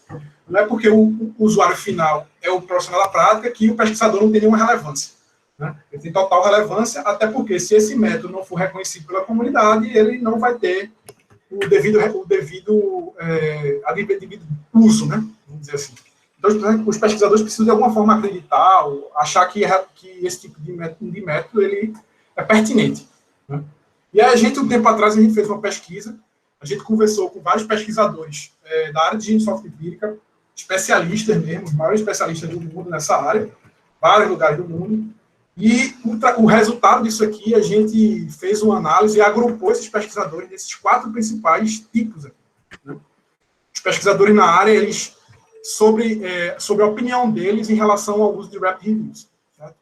Então, um grupo de pesquisadores a gente classificou como que não estão muito convencidos ainda, né? Que são aqueles que normalmente argumentavam que eles precisavam de mais evidência mostrando que a flexibilização da revisão sistemática realmente é plausível, faz sentido, não vai gerar muito problema, mas que diante desse tipo de evidência eles poderiam adotar. Tem uns mais entusiasmados, vamos dizer assim, que achavam realmente uma ideia interessante para aproximar. Tem aqueles que eram mais críticos e reticentes em relação a isso, que eles achavam que não deveria ser de maneira alguma ser flexibilizado.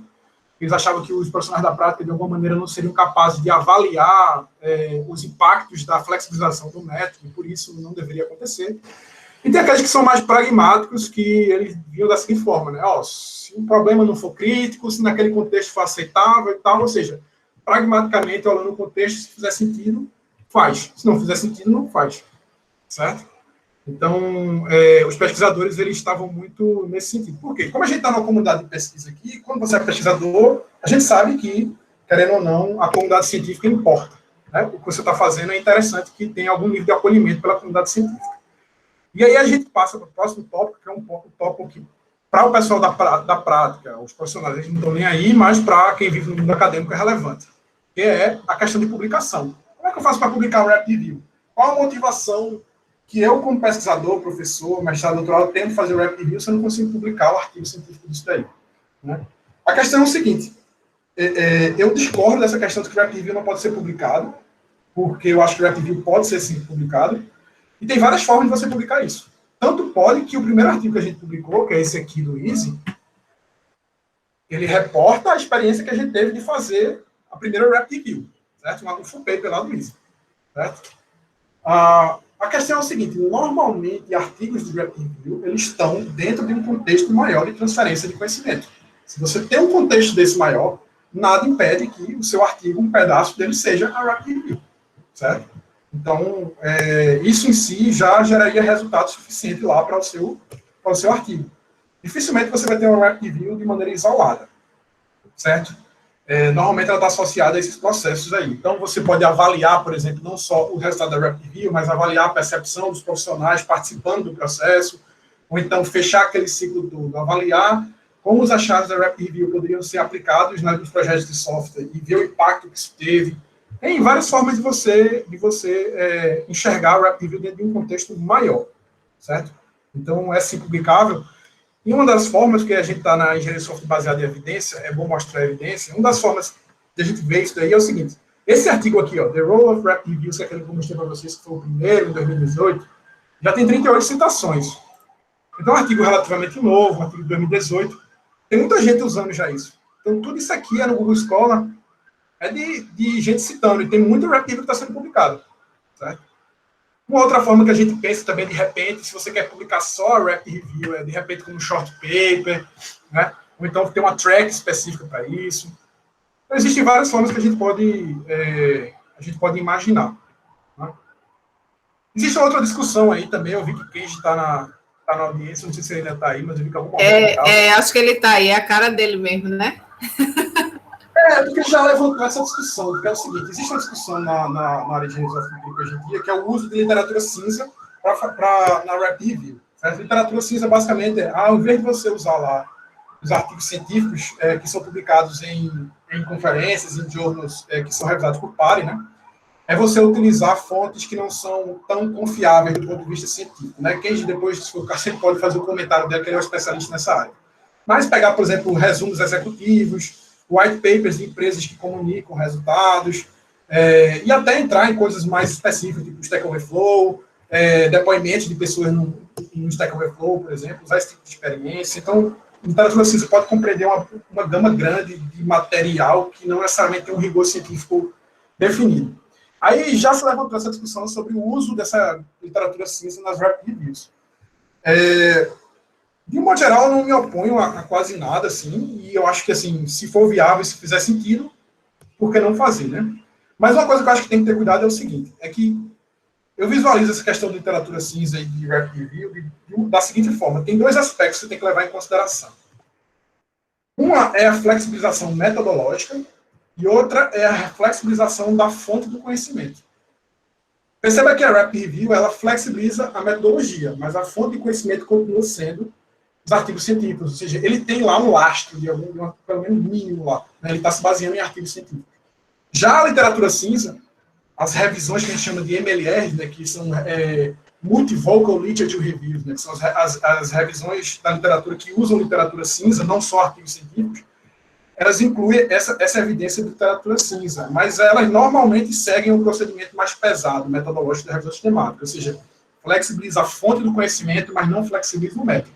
Se você junta essas duas coisas, você vai estar flexibilizando tanto a fonte como o método. Ou seja, você já pode surgir o questionamento de será que isso é um trabalho científico ou não. Então, assim, isso não é uma pergunta sem resposta, pelo menos eu não tenho uma resposta para isso, eu acho que tem que ser analisado o contexto para ver. Quem vai dizer a gente aí no final, né, Bruno? Eu se pronunciei aí depois. Mas, assim, eu acho que merece ser discutido, certo? Merece ser discutido. Então, assim, em relação aos pontos de Rap Review, esses são os principais pontos. Deixa eu ver se tem mais alguma coisa que eu queria mostrar para vocês. Tem um grupo do pessoal lá da UFRJ, do Guilherme Travassos, que é bastante entusiasmado com esse conceito de Rap Review. Para quem não conhece, né, o Guilherme Travassos é um dos maiores nomes na área de engenharia de software no Brasil e no mundo. Um grupo bem grande disso lá na UFRJ, lá no Rio de Janeiro. Isso aqui foi uma aula que ele deu, aberta para vários professores de várias universidades na UFRJ no ano passado, se não me engano, sobre Rap Reviews. Ele está com uma disciplina, se não me engano, lá no mestrado e no doutorado, só sobre Rap Reviews. Ele está fazendo uma disciplina disso. E essa apresentação dele, uma coisa que eu achei interessante aqui é só para mostrar que o Evidence Briefing não precisa necessariamente seguir aquele meu template. Ele já fez um bocado de Rap Review lá no grupo dele, várias mesmo, assim, acho que mais de 10, e eles apresentaram de uma outra forma. É uma página também, mas eles estruturaram de outra maneira. Eles acharam que aqueles problemas deles, a forma de apresentar seria melhor assim. Era mais pertinente. Né? Então, isso é totalmente adaptável. Esse artigo aqui é aquele artigo que eu falei para vocês que a gente publicou no ESEM em 2019. Esse artigo, ele é, só confirmar aqui, é isso mesmo. Ele é um artigo que a gente identificou qual era a percepção dos pesquisadores sobre o Rap Reviews. Então, pode ser interessante também, vocês darem uma olhada.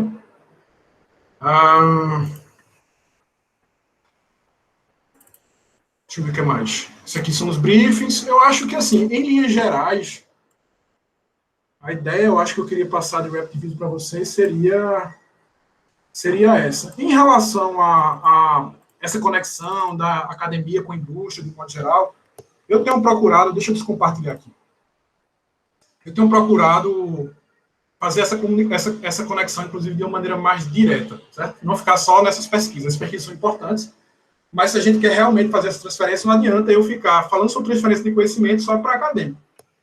Então, uma coisa que eu tenho feito bastante, de um tempo para cá, é interagir muito no Twitter, certo? No Twitter tem muita gente acadêmica e tem muita gente do mercado.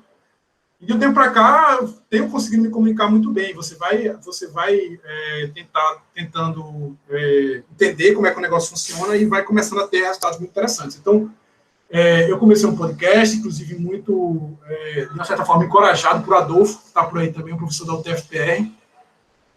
Comecei um podcast, inclusive, comecei a entrevistar pessoas tanto da indústria como da pesquisa. Então, normalmente tem um episódio com alguém que é pesquisador, professor de universidade, ou então pesquisador em alguma empresa, no departamento de P&D, ou então conversa com alguém que é, sei lá, um arquiteto de software de uma empresa que não tem mestrado, não tem doutorado, não tem nada. Vou conversar sobre um tema aqui.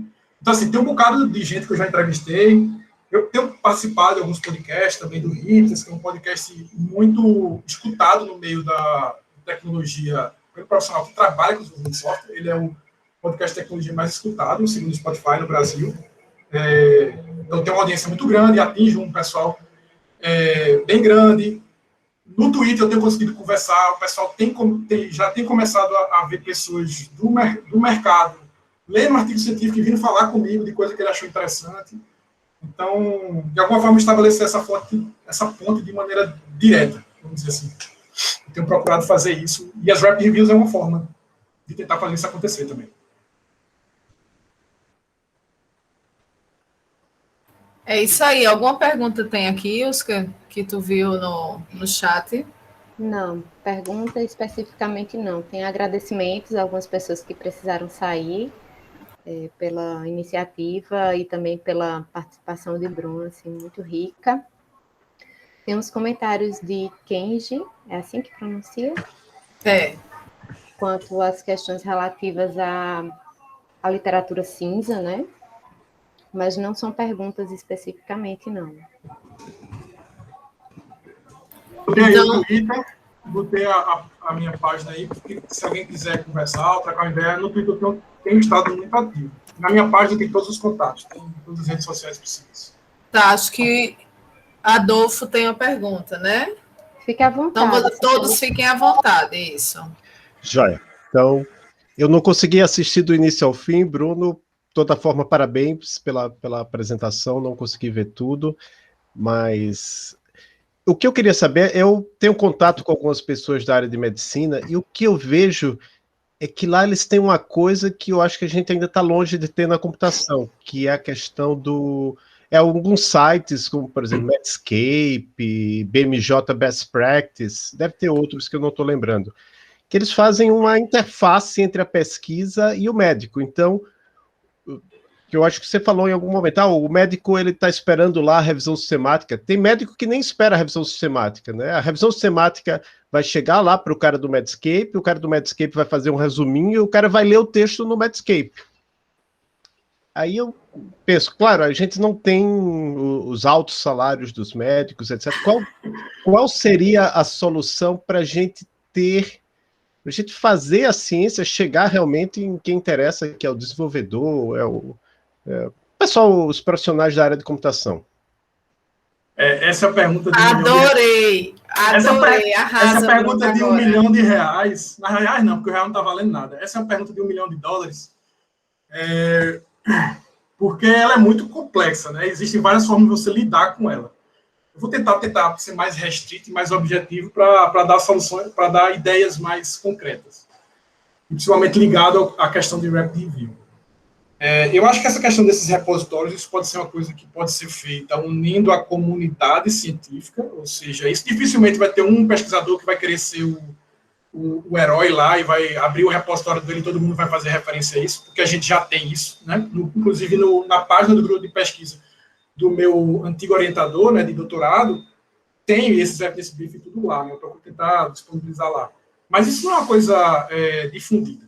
A partir do momento que a comunidade científica se juntar e dizer assim, nós como comunidade vamos criar esse repositório aqui, vamos deixar acessível isso já é grande coisa, ou seja, a comunidade científica precisa se mobilizar nesse sentido. E eu não acho que seja uma coisa muito inviável, porque, por exemplo, no meu caso, a gente sabe que a comunidade de engenharia de software empírica, depois que você começa a participar das conferências e tal, você começa a conhecer todo mundo, né? Todo mundo do mundo, inclusive. Você começa a ter acesso a essas pessoas, e já conversei com o Vôlei, já conversei com a Bárbara Kitchen, um bocado de gente já conversei. Então, assim, se você realmente convencer essas pessoas de que isso faz sentido, a comunidade pode se juntar e criar uma plataforma nesse sentido da comunidade, não de uma pessoa específica que está querendo ser o dono do negócio. Isso é um ponto, né? Para disponibilizar essas coisas. Esse é um ponto. O outro ponto é a ponte com a indústria, né? Beleza, eu estou botando lá, mas será que os profissionais da prática estão lendo? Será que os desenvolvedores estão lendo? Porque eu estou fazendo. Tem alguém lendo isso que eu estou escrevendo? E veja, eu não quero dizer que artigo científico só tem validade se profissional da prática lê, certo? Porque às vezes tem esse tipo de crítica rasa que ela não procede, certo? O artigo científico ele tem vários objetivos. E não necessariamente o objetivo dele é ser lido pelo profissional da prática. A ideia do artigo científico é compartilhar o conhecimento e, de alguma forma, você receber um feedback da comunidade e verificar, por exemplo, se aqueles seus achados eles têm algum furo metodológico, algum problema. Então, você está se comunicando com uma comunidade especialista mesmo, e a intenção é essa. Imagina se todo artigo de pesquisa avançada numa determinada área de engenharia de software tivesse que explicar o que é engenharia de software, né? Não tem como isso acontecer. Então, assim, como é que a gente faz para esse... Voltando aqui. Como é que a gente faz para esses briefings ou essas coisas serem mais lidas para as pessoas? Uma coisa que eu acho que precisa ser feita é o seguinte, que isso vai levar tempo, é uma questão de cultura. Eu acho que nós, como professores, quem é professor aí, que dá aula para aluno, graduação e tal, acho que a gente deveria introduzir o hábito de discutir artigos científicos com os alunos nas áreas de graduação. Porque em mestrado e doutorado, o cara já é pesquisador mesmo, já acabou, não tem essa. Né? Quem está fazendo mestrado e doutorado, muita gente vai ficar na academia mesmo. Agora, se você começa a ler artigo científico na sua disciplina, na graduação, você passa para os alunos, a gente vai falar sobre engenharia de requisitos, a gente vai falar sobre Scrum, a gente vai falar sobre isso, sobre aquilo outro. Pega um artigo, uma resolução sistemática que você acha que seja pertinente, que faça sentido para aquela discussão, passa para a turma ler, deixa meia hora de discussão na tua aula e discuta aquele artigo científico. Eu tenho feito isso na minha disciplina de engenharia de software da graduação e os alunos têm gostado. Né? Os alunos têm gostado. A partir do momento que você lê e que você consome conhecimento científico na graduação, daqui a alguns anos, é um trabalho de formiguinha. Daqui a alguns anos, quem sabe os profissionais que saírem lá, que não fizeram mestrado, que não fizeram doutorado, que estão efetivamente nas empresas, vão ter o hábito, não só de consumir, de saber onde procurar, como procurar, né, aquele conhecimento. E aí, com o tempo, vai criar essa cultura. Porque em medicina, isso é uma curiosidade minha, eu tenho um bocado de amigo médico, e, inclusive, eu estou num grupo de amigos que praticamente só tem médico, só tem eu que não sou médico nesse grupo, e uma vez eu mandei uma mensagem lá e perguntei para o pessoal, vocês já ouviram falar em revisão sistemática? Eu acho que só tinha um deles que fazia mestrado. Nenhum deles tinha mestrado, doutorado, não são pesquisadores. São médicos formados que trabalham no dia a dia lá de médico, certo? Não são pesquisadores. Quando eu falei sobre revisão sistemática, sem exceção, todos sabem o que é, todos sabem do que se trata, todos sabem da importância de uma revisão sistemática. Por que isso? Aí eu conversei com eles. É claro que isso não tem essa minha entrevista, esse survey, entre aspas, ele não tem nenhuma validade científica. Mas já dá um sentimento. Eles disseram que a gente, nas nossas aulas, os professores sempre discutem esses resultados, conversam com a gente, passam artigos, sei lá. Então, desde a graduação, eles são expostos a isso. Então, eles vão sair e vão saber consumir aquele conhecimento. Tem uma aula na minha disciplina de engenharia de software que eu paro para falar sobre como é que você lê artigo científico. Ele é assim, eu tenho esse pedaço aqui, o hábito, você começa a ler o hábito, aí depois você vê se é interessante. Se não, você vai ler o método, o que é que tem em cada sessão.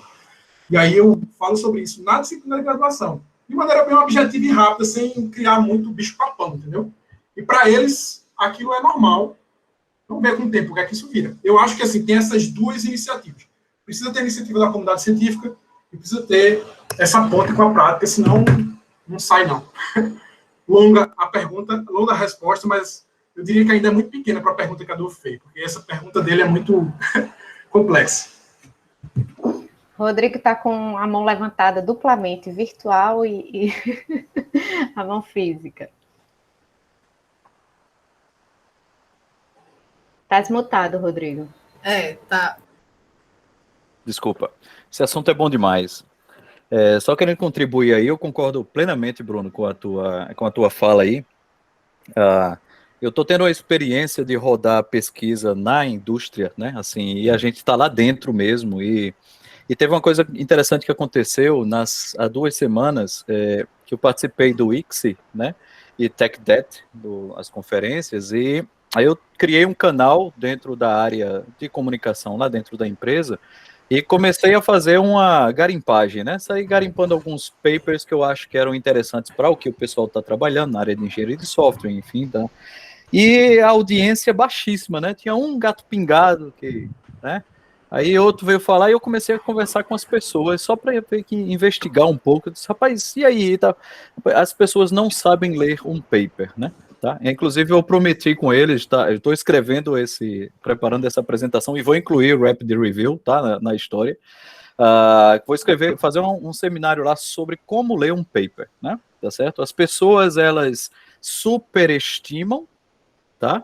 E muitas vezes subestimam, tá? Superestimam os papers, achando que num paper você vai ter muitas informações. Disso, meu amigo, você está errado. Em cada paper, procure pelo menos uma verdade, certo? E às vezes meias verdades, né? Então, não, mas isso aqui só fala disso. Mas é porque para poder a pessoa afirmar isso, precisou passar por todo um moído metodológico para dar uma certeza científica ou uma evidência científica de um resultado, né? Então, a gente tem que saber como ler, o que a gente está esperando de um artigo e tudo mais, né? E aí, essa tua fala aí realmente está bem alinhada. Agora, eu acho que vale a pena, aí a gente, enquanto comunidade, enquanto professores, enquanto quem está com voz realmente, né, na podcast, etc e tal, ir desmistificando isso, né, entendeu? De fato, né, quer dizer, um artigo científico eu disse lá, olha, primeiro, vocês não precisam estar lendo metodologia, o que você precisa entender do paper é se ele tem, identificar na metodologia o que pode lhe dar ou não alguma evidência maior daquilo que está sendo afirmado. Mas você não precisa estar entendendo todos os detalhes, né, que o cientista teve que criar para poder mostrar aquela verdade, né? Então, enfim, ou seja, é um desafio realmente grande. E voltando para aqueles repositórios, né, lá da medicina, eu também tenho conversado com muita gente de medicina, principalmente nessa época de Covid, né? Tá? Eu tenho um primo médico, né? Irmão médico e tudo mais. E é uma faca de dois gumes também, né, Bruno? Que a gente também verifica muito resultado que não tem validade científica sendo considerado, né? Por quê? Porque falta maturidade científica para poder você entender aquilo que está sendo publicado, né? E aí, quer dizer, imagina um repositório onde a gente tenha... porque uma coisa é você mostrar que tem uma evidência que ela não é generalizada.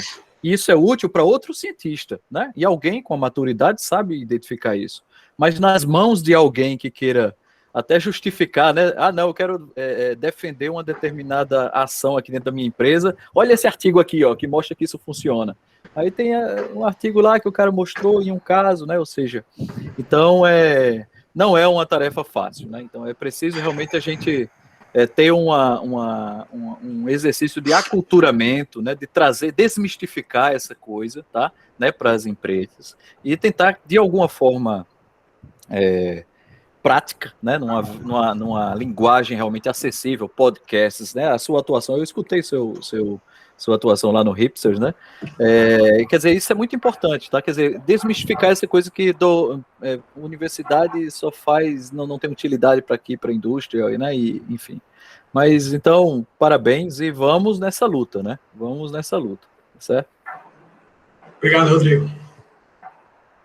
Pessoal, dentro do nosso escopo aqui de horário, do nosso teto, até para não ficar assim, né, aquela coisa, não aguento mais esse virtual, a gente tem mais aí uns 5 minutos para comentários, trocar figurinha, parabenizar Bruno, que a gente vai parabenizar um monte, fazer perguntas, antes de eu finalizar aqui o nosso evento no dia de hoje. Então, vocês fiquem à vontade. Desculpa, deixa eu só... Eu estava procurando um negócio aqui para mostrar, porque eu acho que isso aqui é um impacto interessante. Parece uma besteira, mas para mim isso é muito relevante. Então não é besteira não, meu filho. Eu anotei aqui várias besteiras que você me disse para botar o negócio para funcionar. Tá tudo lindo, não tem nada de besteira. Eu estava procurando aqui no meu Twitter, e aí tem esse tweet aqui, tá? Danilo, fala aí, é Ponte o quê? Como é o primeiro nome dele? Eu esqueci que ele bota... Rafael Ponte. Rafael Ponte. Esse cara é gente boa, ele é um desenvolvedor muito experiente, não tem nenhuma relação com pesquisa nem nada, uma empresa lá de São Paulo, que é a ZUP, que é dentro do Itaú, certo? Desenvolve software há 300 anos, cara muito experiente mesmo. E aí a gente tem trocado muita conversa pelo Twitter e tal, como eu disse para você, ele é um cara totalmente de mercado. E um belo dia ele esbarrou com um paper meu e de um aluno meu de mestrado que investigava a questão de bad smells em código de ORM, tipo Hibernate, essas coisas, né, de mapeamento objeto relacional. E aí ele postou lá é um cara bem relacionado no meio, tá com 4 mil de seguidores, postou isso aqui, ó.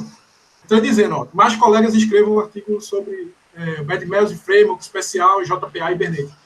Muito legal, ficou muito bom. Então, para ele, que é um cara super experiente, que trabalha no dia a dia, ele foi aqui, tirou um print de uma tabela que tinha no artigo científico, ele leu e tal, gostou, publicou.